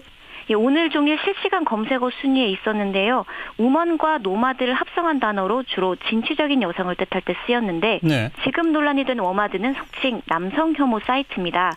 이 커뮤니티 게시판에 호주 남자 아이에게 수면제를 먹이고 성폭행을 했다는 글이 이틀 전에 올라온 겁니다. 그러니까 한국 사람인 성인 여성이 호주의 남자 아이를 성폭행했다 이거죠? 예, 그렇습니다. 이 글쓴이는 피해자로 추정되는 남자아이의 사진과 동영상을 공개한 것도 모자라 성폭행 과정을 자세히 설명해 그야말로 충격을 줬습니다. 아이고. 글쓴이는 현재 호주 수사당국의 아동 학대 혐의로 체포됐는데요.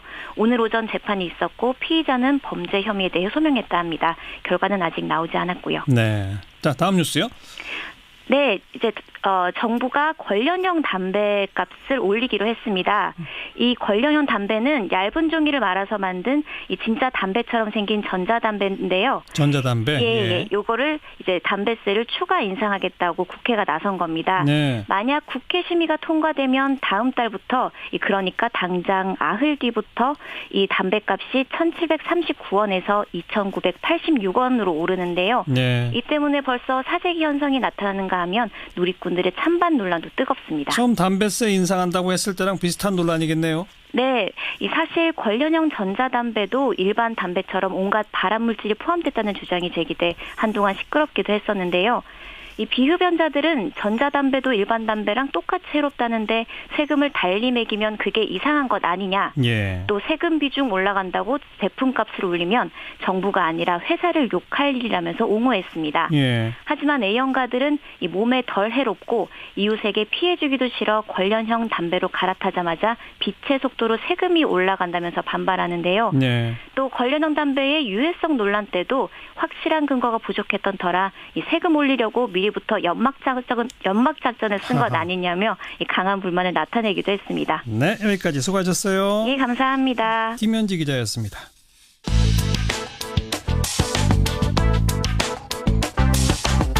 궁금한 뉴스, 만나고 싶은 사람. 시사자키 정관용입니다. 2부를 듣고 계십니다.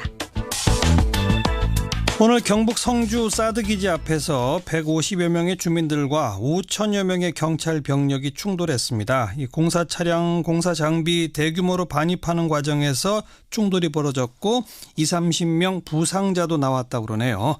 자, 사드 반대 종합 상황실의 강현욱 대변인 연결해 봅니다. 강 대변인 안녕하세요. 네, 안녕하세요. 오늘 장비가 들어올 거라는 걸 미리 알고 계셨나요? 국방부 측에서 빠르면 이번 주 안에 장비를 들여놓게 놔야 한다고 이야기는 했지만 오늘인 것은 몰랐습니다. 예. 자, 그런데 이 충돌 과정에서 부상자도 많이 생겼다고요? 어느 정도 어떤 부상입니까? 갈비뼈 2개가 부러진 중상자를 포함해서 20, 30명의 이제 경중상자들이 있습니다. 그 주민들 가운데 그 고령자분들이 많으시잖아요.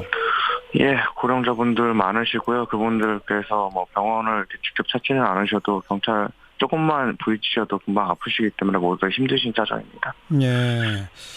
그런데 지금 그 군 측의 이야기에 따르면 날씨가 추워지는데 지금 거기에 근무하고 있는 장병들 월동대책, 건물 보수, 뭐 난방 이런 걸 해야 한다 때문에 불가피했다 이런 주장인데 어떻게 생각하세요? 일단 첫째로 난방공사가 전혀 되지 않았, 배치 10명 수용만 가능한 건물에다가 환경영향평가나 부지조성도 되지 않은 곳에 400명을 인원을 집어넣은 것부터가 문제인 거죠. 그만큼 준비가 되지 않은 상태에서 이 사드 배치를 진행했다는 것을 이미 국방부가 반증하는 것입니다. 그런 것에 대해서 저희는 그렇게 우리 장병들 고생시키지 말고 수용 인원에 맞게 운영을 해라. 그게 임시 배치에 맞는 것이며 환경영향평가도 끝나지 제대로 그러니까 합법적인 환경영향평가도 끝나지 않은 상태에서 진행된 공사를 우리는 더 이상 용인할 수 없다라는 게 저희 입장입니다. 지금은 그러니까 400명까지 거기 근무할 이유가 없다고 보시는 건가요? 근무를 할 조건도 안 되고 조건이 안 된다면은 근무를 해서는 안 된다라는 것입니다. 근데 어쨌든 뭐 임시 배치가 됐건 어쨌든 배치가 됐고 그걸 운용하자면 또 인력이 필요한 건 사실 아니겠습니까? 물론 그렇기는 하겠지만은 임시 배치의 400명 인원을 수용 조건도 안 되는 상태에서 그렇게 운영을 하는 것이 합법적인가는 건 우리가 의문을 드려야 되지 않겠습니까? 예. 아무튼 뭐 군 측은 최소한 그 장병들 추위에 떨게는 해서는 안 되는 거 아니냐? 이건 좀 인도적 차원에서 봐줘야 되는 거 아니냐? 이런 주장인데요. 거기에 대해서 한 말씀. 그동안에 저희가 인도적 차원에서 판넬 공사라든지 전기 판넬 공사를 모두 다 용인을 했습니다. 하지만 오늘 들어간 장비들은 국방부가 이야기한 것처럼 그냥 간단한 난방공사 수준이 아니었습니다. 대규모 철제 프레임이 들어갔고요. 이것은 건물 한 채를 지을 수 있을 정도의 양의 건설 장비들이 들어갔다라고밖에 볼 수가 없어요. 저희들한테 이야기한 것과 전혀 다른 이야기들입니다. 알겠습니다. 일단 그렇고 지금 현실적으로 사드가 배치가 되어 있고 문재인 정부는 물론 이제 환경영향 평가에 따라서 결과에 따라서 다시 그 결정이 번복될 가능성은 여지를 남겨두긴 했습니다만 사드 배치를 사실상 용인한 거라고 봐야 되는 거 아닐까요? 어떻게 생각하세요?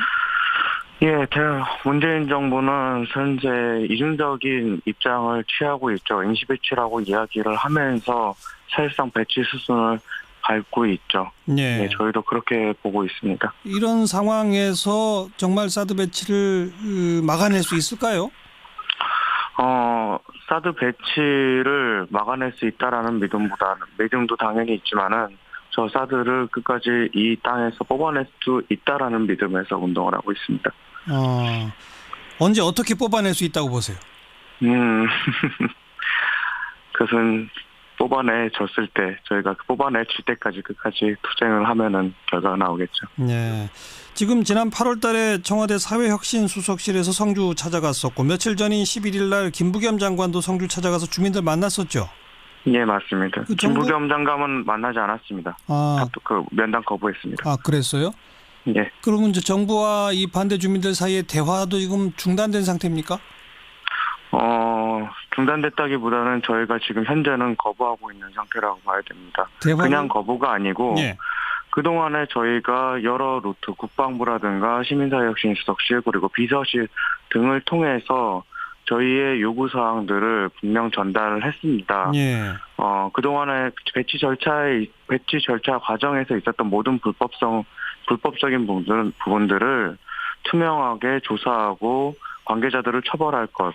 두 번째로 합법적인 환경영향평가에서 평가가 이루어지지 않은 상태에서 진행되고 있는 운영이라든 사드 운영과 공사를 중단할 것을 분명하게 요구했는데 예. 그동안에 정부에선 단 한 번도 제대로 된 답변을 취하지 않았습니다.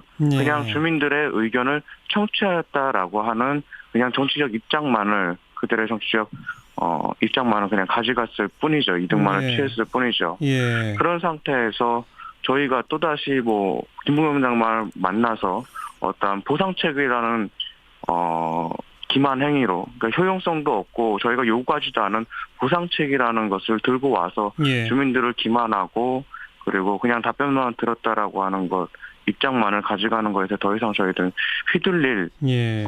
생각이 없고요. 예. 저희가 요구한 것 그리고 저희가 지금 질문한 것들에 대해서 문재인 대통령의 직접적인 책임 있는 답변을 저희는 요구하는 바입니다. 예.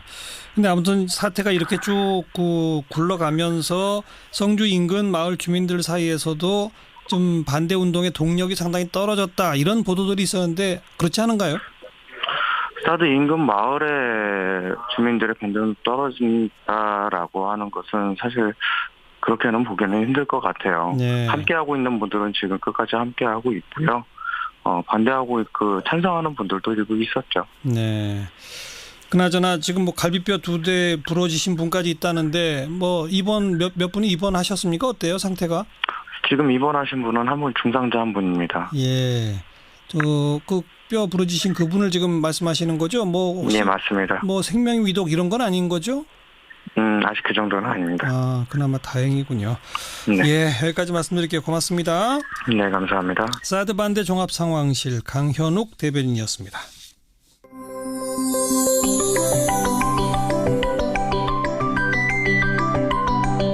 지금 여러분께서는 한림국제대학원 대학교 정관용 교수가 진행하는 시사자키 정관용입니다를 듣고 계십니다.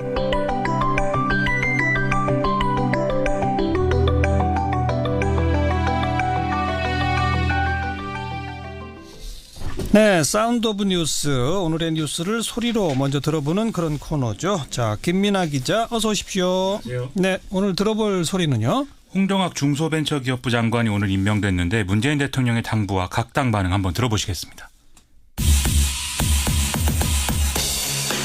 마음고생 많았습니다. 열심히 해주시고요.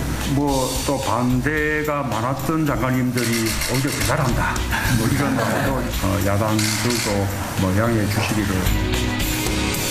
문재인 정권이 아무리 홍종학 씨를 장관이라고 우겨도 국민은 홍종학 씨를 홍종학 전 의원이라고 부를 겁니다. 이제 문재인 정부는 오기 정치로 들어섰다고 생각을 합니다.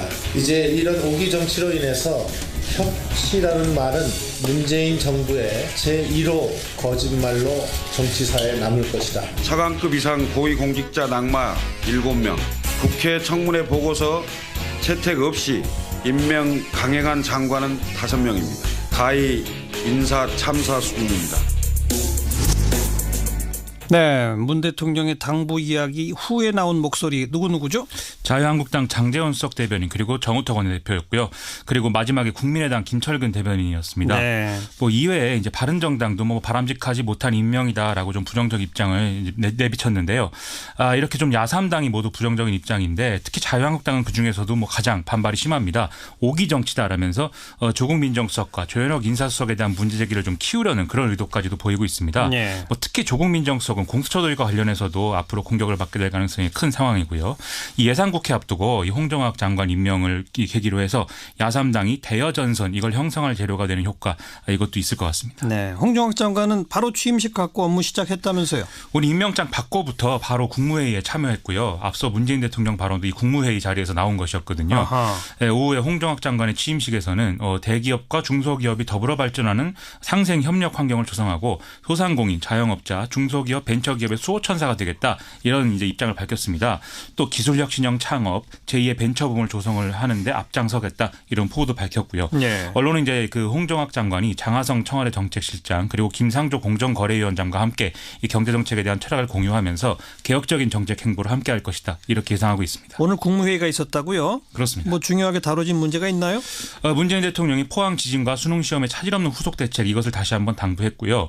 또 이제 특별히 볼만한 대목이 직장 내 성희롱을 당하고도 80%에 가까운 피해자들이 신고를 못하는 상황이다라면서 내부 시스템과 신고 문화를 정착하는 게 중요하다 이렇게 강조를 한 것입니다. 최근 뭐 여기저기서 그런 성희롱 사태가 나니까 이런 그렇죠. 지적이 나왔군요. 그렇습니다. 특히 공공기관부터 이것에 대해서 엄정한 조치를 취하도록 하고 그렇지 않으면 기관장에게 분명한 책임을 묻겠다 이렇게까지 얘기를 한 상황이고요. 네. 이외에 면세점 특허 발급을 심사하는 특허심사위원회를 전원 민간위원으로 꾸리도록 하고 위원회 명단과 또 평가 결과를 심사 후에 모두 공개하도록 하는 관세법 시행령 개정안 등도 심의 의결한 상태입니다. 네. 다음 뉴스는요.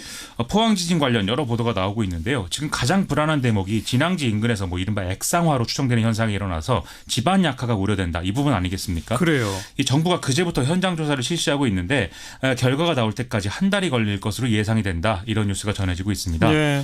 또 주택 피해가 지금 추가로 확인이 되고 있는데 그래서 피해 규모는 계속 커지고 있거든요.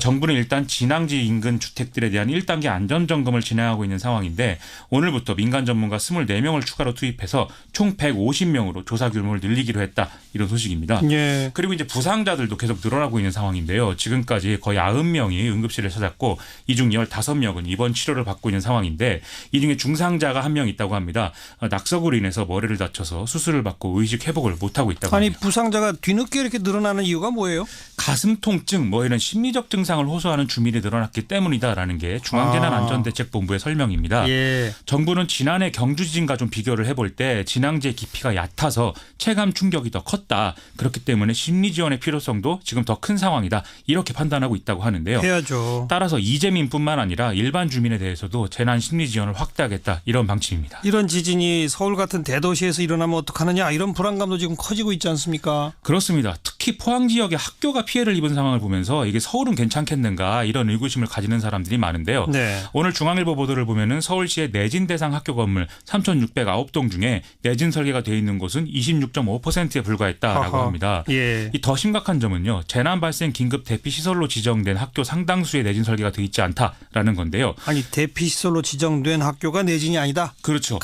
긴급 대피시설로 지정된 학교 건물 738동 중에 내진 설계가 안 돼 있는 곳은 전체 65.9%인 486곳에 달한다는 것이죠. 여기로 대피하면 안 되겠네요. 그러게 말입니다. 오늘 서울시 교육청은 내진 보강 사업에 매년 516억을 투자해서 2030년까지 모든 건물의 내진 보강을 완료하겠다 이렇게 밝히고 있는데 좀 이제 시점이 늦은 거 아닌가 이런 생각도 좀 들고요. 어쨌든 중앙정부 차원에서도 뭐 오늘 고위당정청 회의를 통해서 2018년도 예산안에 지진 관련 예산을 충분히 반영하겠다 이런 합의가 이루어졌으니만큼 좀 계획 수립에 차질이 없어야 될 것 같습니다. 네, 다음 뉴스는요. 국민의당이 진로 문제를 놓고 뭐 오늘 오후 2시부터 끝장 토론을 하고 있는 상황인데요. 아직도 하고 있나요? 그렇습니다. 애초에 예상하기로는 뭐 이견만 확인이 될 것이고 명확한 결론은 없을 거다 이렇게 얘기를 했는데 아마 실제로 그런 분위기인 걸로 파악이 되고 있습니다. 네. 안철수 대표 쪽은 바른정당과의 통합까지 모색을 해야 되지만 안 되면 정책과 선거연대부터 하자 이렇게 얘기를 하면서 이를 위해서 수도권에서 선거연대를 해야 된다 이런 주장까지도 하고 있다고 하는데요. 예. 바른정당과의 통합에 반대하는 쪽은 지금 통합 효과가 크지 않고 당내 합의도 쉽지 않다라는 점을 강조를 하면서 안철수 대표가 바른정당과의 통합의 다음 수순이 무엇인지 정직하게 얘기해야 한다 이런 얘기까지 하고 있다고 합니다. 네. 그리고 또 이 분당까지는 원하지 않지만 안철수 대표가 이 사태에 대해 사과해야 한다 이런 주장도 통합 반대 쪽에서 나오고 있다고 하네요. 그나저나 바른정당 입장은 어때요? 국민의당이 밖에서 계속 이러니까 바른정당도 좀 싱숭생숭할 수밖에 없겠죠. 일단 25일 날 현역 의원과 원외위원장들이 모두 모이는 자리에서 국민의당이 오늘 토론 결과와 관련해서 좀 논의가 진행될 것으로 예상이 되는데요. 예. 뭐 국민의당이 분당까지 각오하고 통합을 추진하는 그런 그림이 되면 바른정당 내의 논의도 빨라질 수밖에 없는데 그렇지 않다면은 이 바른정당의 논의도 좀 지리밀려해질 수밖에 없다 이런 얘기 나오고 있습니다. 그런데 또 바른정당 내부에서 국민의당과 연대나 통합은 그렇게까지 중요한 쟁점은 아니고 오히려 자유한국당에 대한 입장과 태도 이게 문제가 아니겠습니까? 예. 이와 관련해서 오늘 자유한국당으로 간 김무성 의원이 의미심장한 얘기를 꺼내서 화제가 좀 되고 있습니다. 무슨 얘기를 했어요? 오늘 자유한국당과 바른정당 통합을 논의하기 위해서 만들었다는 열린토론 미래라는 이름의 행사가 있었는데요. 네. 여기서 김무성 의원이 모셔올 사람은 또 모셔와야 한다 이렇게 얘기를 했다는 겁니다. 예. 즉 바른정당에서 추가 탈당이 있을 가능성 이것을 공개적으로 언급을 하면서 뭐 문을 닫았다 이렇게 얘기한 홍준표 대표와는 이 판단의 어떤 차이를 드러낸 것인데요. 그렇죠. 자유한국당으로 먼저 간 의원들이 이런 움직임을 계속 이어가면 바른정당 내에서 보수 통합을 주장하고 있는 사람들도 좀 자극을 받을 수 있는 상황이겠죠. 네. 네. 즉 이번에 어떤 형식으로든 이 국민의당과의 통합 논의에서 유승민 지도부가 성과를 내야 추가 탈당 동력에도 좀 제동을 걸 수 있는 상황이 된다. 이렇게 보는 시각도 있는 것 같습니다. 다 연결돼 있군요. 그렇습니다. 다음 뉴스는 독일 9월 총선 이후에 진행되어 온 연립정부 구성을 위한 협상이 결렬이 돼서 파장이 되고 있습니다. 그동안 집권 기민기사연합은 자민당 그리고 녹색당과 함께하는 이른바 자메이카 연정을 모색을 해왔는데요. 예. 난민 문제와 재정 문제, 특히 현재 받아들여진 난민들의 가족을 추가로 받는 문제를 놓고 합의가 이루어지지 않아서 지금 협상이 결렬됐다는 얘기입니다. 그럼 남는 선택지는 다시 3인당하고 대연정을 하거나 소수정부를 구성하거나 아니면 재선거를 하는 방법뿐인데요. 네. 하지만 3인당은 연정 협상에 응하지 않고 재선거를 요구하기로 입장을 정한 상태입니다. 또 앙겔라 메르켈 총리도 소수정부 구성은 전례가 없다는 이유로 거부하고 재선거를 불사하겠다 이런 입장을 내놓고 있거든요. 일단 슈타인마이어 독일 대통령이 연정 협상에 구원투수로 나선 상황이지만 이 성과가 있을지 의문이어서 좀 걱정되는 상황입니다. 만약 재선거하면 지난 총선과 결과가 많이 달라질까요? 독일 현지의 언론 보도나 여론조사를 보면 크게 결과가 다를 것으로 예상되지는 않습니다. 만일에 선거 결과가 그대로인데 또 연정 협상에 난항을 겪게 되면 기민기사연합 내에서 앙겔라 메르켈 총리 교체 움직임이 본격화될 수 있어서 문제인데요. 네. 이미 포스트 메르켈 시대가 시작됐다면서 뭔가 총리가 정치적 협상력을 발휘하지 못하는 거 아니냐 이런 얘기가 또 내부에서 나와서 지금 또 문제가 확대되고 있습니다. 그리고 유럽 모든 나라가 그렇지만 요즘 극우 정당이 약진하는 거 이런 것도 문제지 않습니까? 그렇습니다. 이렇게 지리멸렬한 이 상황이 계속되면은 기성정치된 염증이 더 확산이 돼서 재선거에서 극우 정당인 독일을 위한 대안이 약진하는 이런 시나리오도 가장 이제 걱정이 되는 경우라고 할 수 있겠는데요.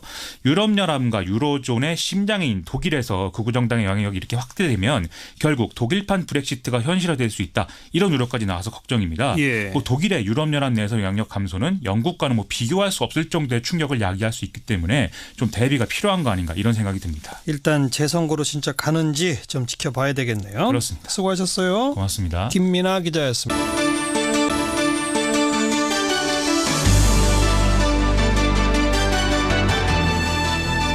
여러분 안녕하십니까? 11월 21일 화요일 CBS 저녁 종합 뉴스입니다.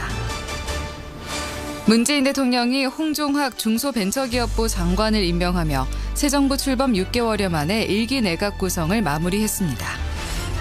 지진 발생 일주일이 됐지만 포항시 흥해읍의 이재민들은 불안감을 안고 하루하루 고통스러운 시간을 보내고 있습니다.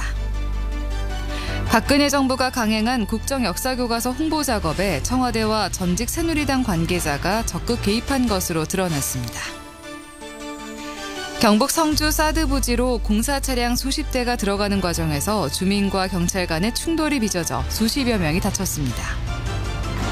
한화그룹 김승현 회장의 막내 아들 동선 씨가 이번에는 술에 취해 변호사들에게 폭언과 폭행을 한 것으로 밝혀졌습니다. 내일은 오늘보다 기온이 조금 더 오르겠지만 전국이 대체로 흐리고 지역에 따라 비나 눈이 내리겠습니다. 이상은 이 시간 주요 뉴스입니다.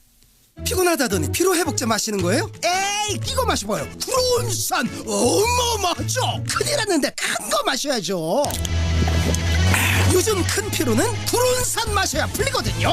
큰 피로엔 더 큰 피로회복제 영진 구론산 아몬드. 피로 팍 힘 풀건 영진 구론산. 딸 잘 지내? 괜찮아? 엄마는? 서로의 안부만 묻던 그들은 바다를 적시는 노을 속 다낭의 한 호텔로 떠났습니다. 괜찮냐는 물음도 괜찮다는 대답도 필요 없는 하루네요. 호텔을 예약하다. 감동을 예약하다. 호텔 패스. 첫 소식입니다. 문재인 대통령이 홍종학 중소벤처기업부 장관을 임명하며 새 정부 출범 195일 만에 내각 구성을 마쳤지만 야당이 강력 반발하는 등 전국이 냉각되고 있습니다. 청와대에서 박지환 기자의 보도입니다.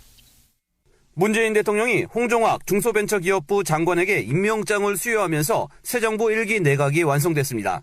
중소벤처기업부의 갈 길이 아주 바쁘다. 이런 좀 사정들을 감안해서 야당들도 양해해 주시기를 당부를 드립니다.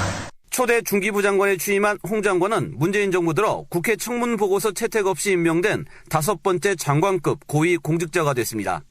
문 대통령은 홍 장관에게 업무에 매진해 줄 것을 주문했습니다. 또 반대가 많았던 장관님들이 오히려 더 잘한다. 이런 말도 있는 만큼. 임명장 수여식 직후 국무회의 참석으로 첫 업무를 시작한 홍 장관은 부의 대물림 등 편법 증여 논란을 의식한 듯 조심스런 모습이었습니다. 대통령님과 국민의 뜻에 따라 출범한 것을 전해서 저 스스로 굉장히 무거운 책임감을 느낍니다. 표현대로라면은 북한이 핵을 포기하도록 압박 수위를 높이려는 전략이다 이렇게 소개를 했습니다. 예. 그러니까 다시 말하자면 트럼프 대통령은 북한의 테러 지원국 재지정을 북한에 대한 압박 수단으로 활용을 하기 위함을 명백히 한 셈이 되는 겁니다. 예.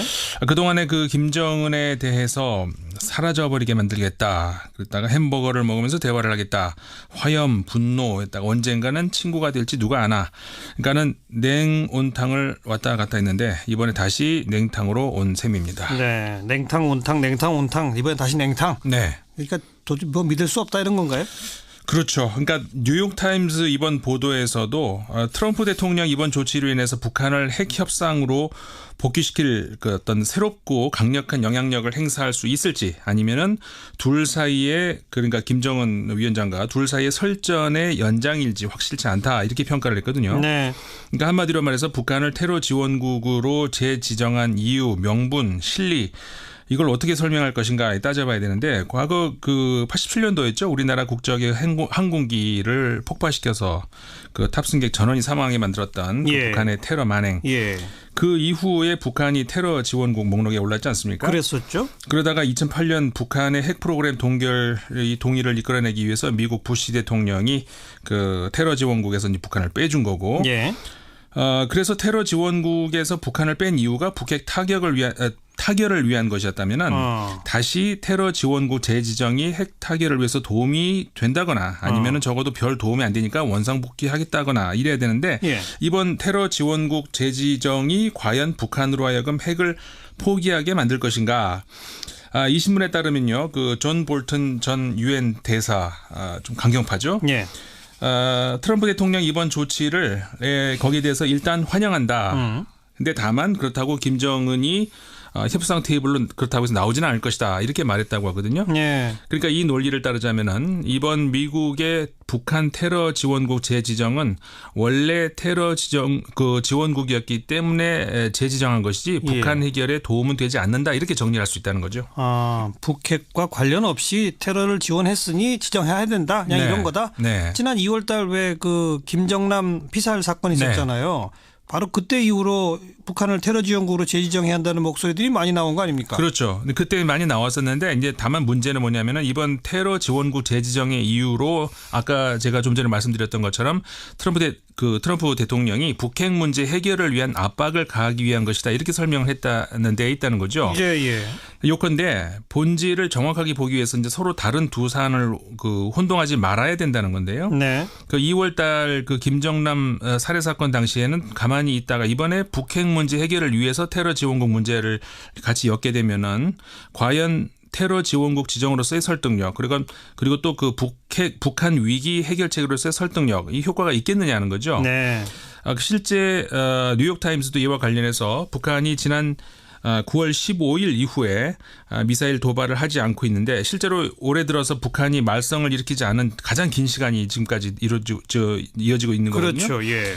이번 트럼프 대통령의 테러국 재지정 결정 이게 북한을 격앙시킬 것이다. 그래서 한반도 긴장 완화 전망을 어둡게 만들고 있다. 이렇게 분석을 해놨다는 거죠. 그러니까 뉴욕타임즈의 시각에서는 북한에 대한 테러 지원국 재지정이 이게 왜 이런 건지 목적도 불분명하고 실효성도 잘 모르겠다 이거죠. 네, 그렇죠. 그러니까는 최근 2달여 기간 그 우리나라 미국, 중국, 북한 모두 서로 간에 좀 저의 탐색하고 의견도 조율하고 전략을 수립하고 그런 기간이었다고 할 수 있지 않겠습니까? 그렇죠.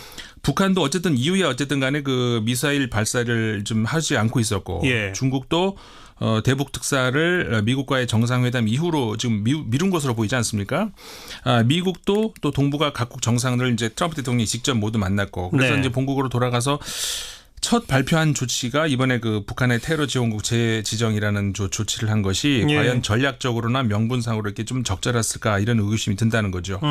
일본의 그 교도통신하고 그 지지통신도 21일자 보도에서 이런 미국의 조치에 대해서 북한의 반발이 불가피해 보인다. 그래서 이제 북미 간의 긴장이 더 높아질 것이다. 이런 전망을 내놨습니다. 알겠습니다. 또 다른 소식이요? 한국이 너무 오랜 시간 동안 투자자들의 주목을 못 받아왔다. 이게 이제 호주의 경제 일간지가 뽑은 제목입니다. 호주. 네. 예. 한마디로 말해서 호주의 글로벌 투자자들에게 돈을 벌려면 한국의 주식시장을 주목해봐라 이런 주문인데요. 네네. 15일자 The Australian Financial Review라고 하는 그 뉴욕 경제 일간지입니다. 거기서 보도한 내용인데요. 네.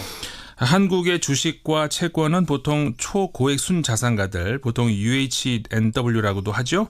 이 사람들의 그 포트폴리오에서 높은 비율을 차지하는데 그 이유가 이들은 기술과 소비재 분야를 그 분야의 우량주를 찾기 때문이라는 겁니다. 예. 말하자면 한국이 이 기술과 소비재에 강한 나라라는 거죠. 아하.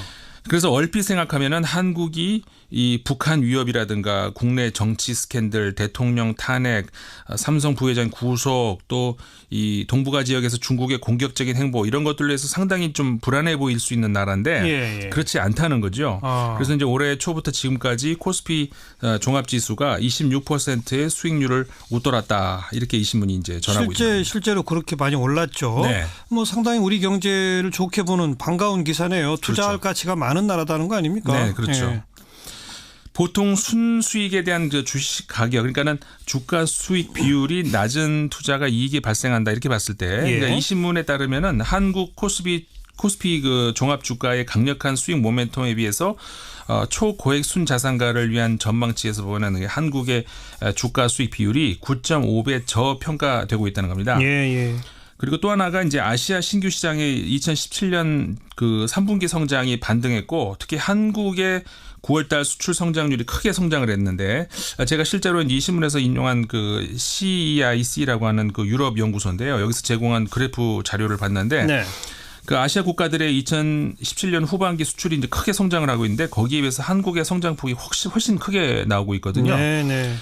그래서 이 한국이 이 신문은 이렇게 얘기하고 있습니다. 그 60년대 이후에 수출의 성장 정도가 글로벌 성장에 신뢰할 만한 지표가 되고 있다는 사실을 잊어서는 안 된다. 예. 그러니까 한국이 수출이 성장하면 글로벌 성장이 같이 이루어진다 이런 내용인데요. 네. 그래서 이런 자료들을 근거로 해서 2018년도를 앞두고 호주의 그 글로벌 투자자들이 코스피의 모멘텀에 동참해 볼 것을 고려해 볼 만하다 이렇게 조언을 하고 있는 기사입니다. 네, Australian Financial Review. 네.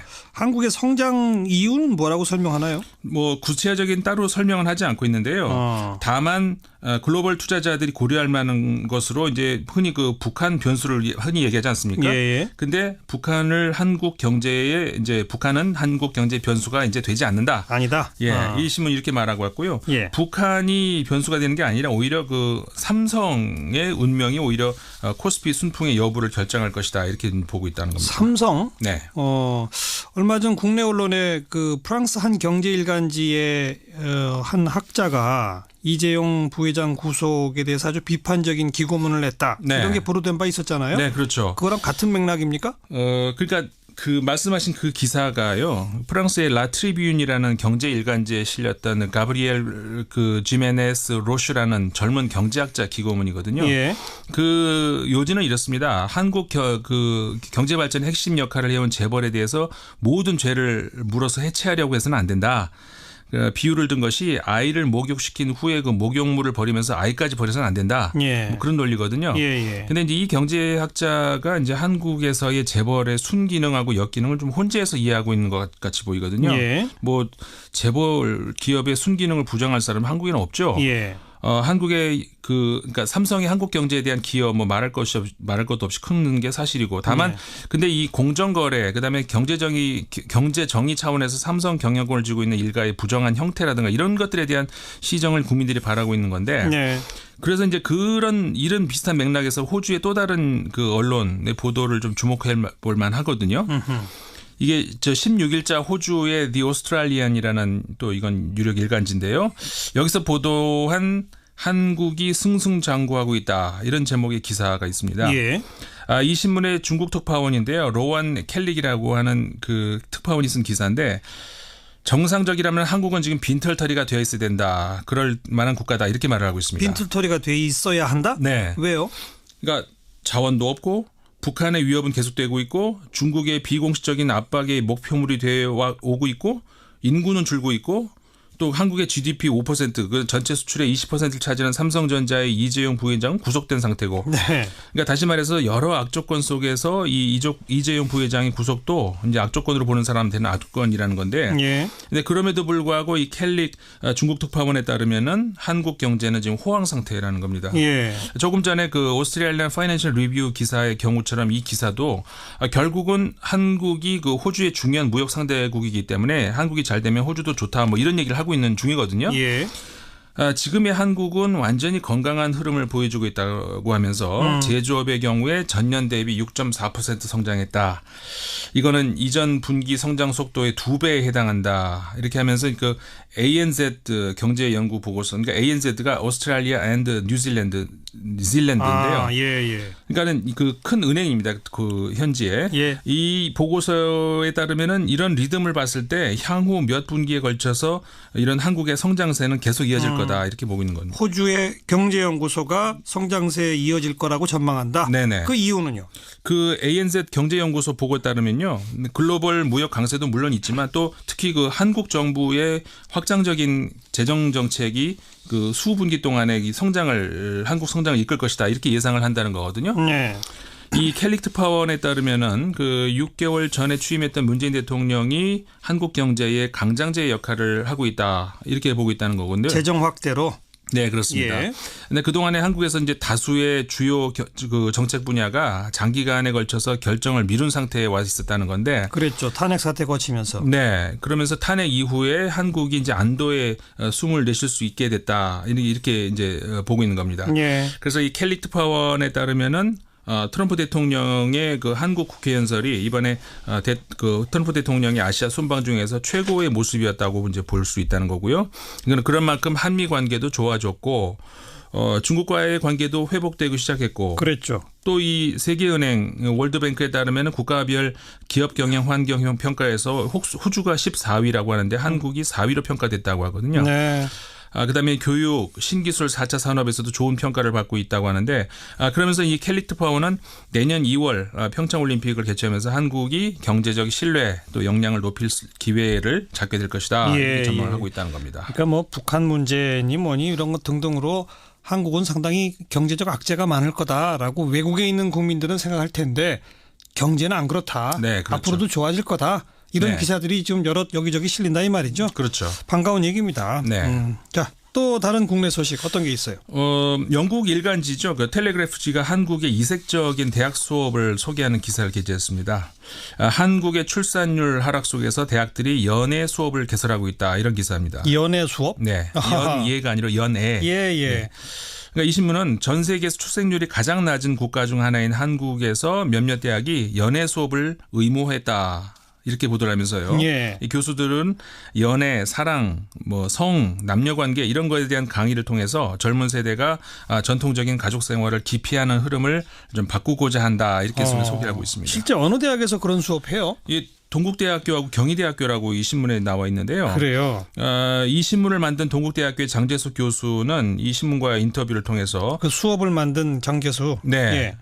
한국의 인구수 감소로 연애와 결혼이 굉장히 중요한데 오늘날 한국의 젊은 세대는 너무 바쁘고 또 새로운 사람을 만나는데 서툴다면서 이제 강의의 취지를 설명했다고 합니다. 어떤 식으로 수업을 진행하는 거죠, 그럼? 그러니까 이 강의를 수강한 학생들은 그 한 학기에 3개월 있지 않습니까? 예. 그러면 한 달에 한 번씩 수강생 3명과 연애를 해야 된다고 합니다. 아, 그래요? 예. 그래서 첫 시간에 자기소개를 한 이후에 이메일 통해서 누구하고 커플이 되고 싶은지 제출을 하고 네.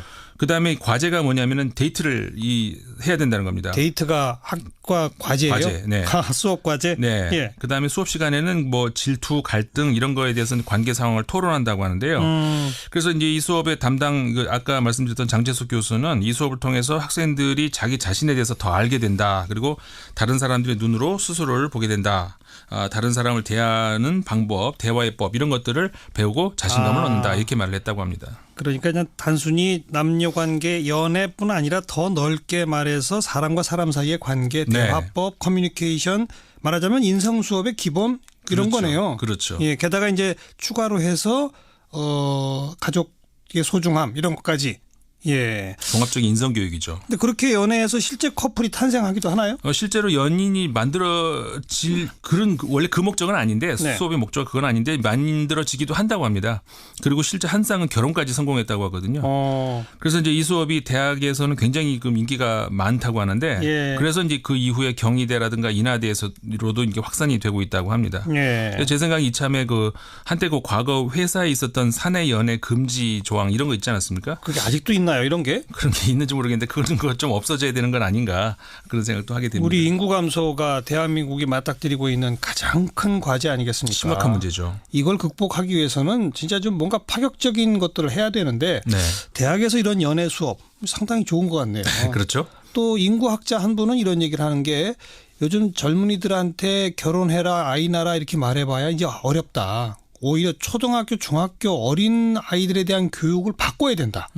어렸을 때부터 새로운 인식을 가져야 이 변화된 상황에 적응하게 되고 그렇게 돼야 가족을 이루고 아이를 낳고 하는 식의 생각들을 갖게 된다. 굉장히 설득력 있는 말씀. 이런 얘기를 하더라고요. 네.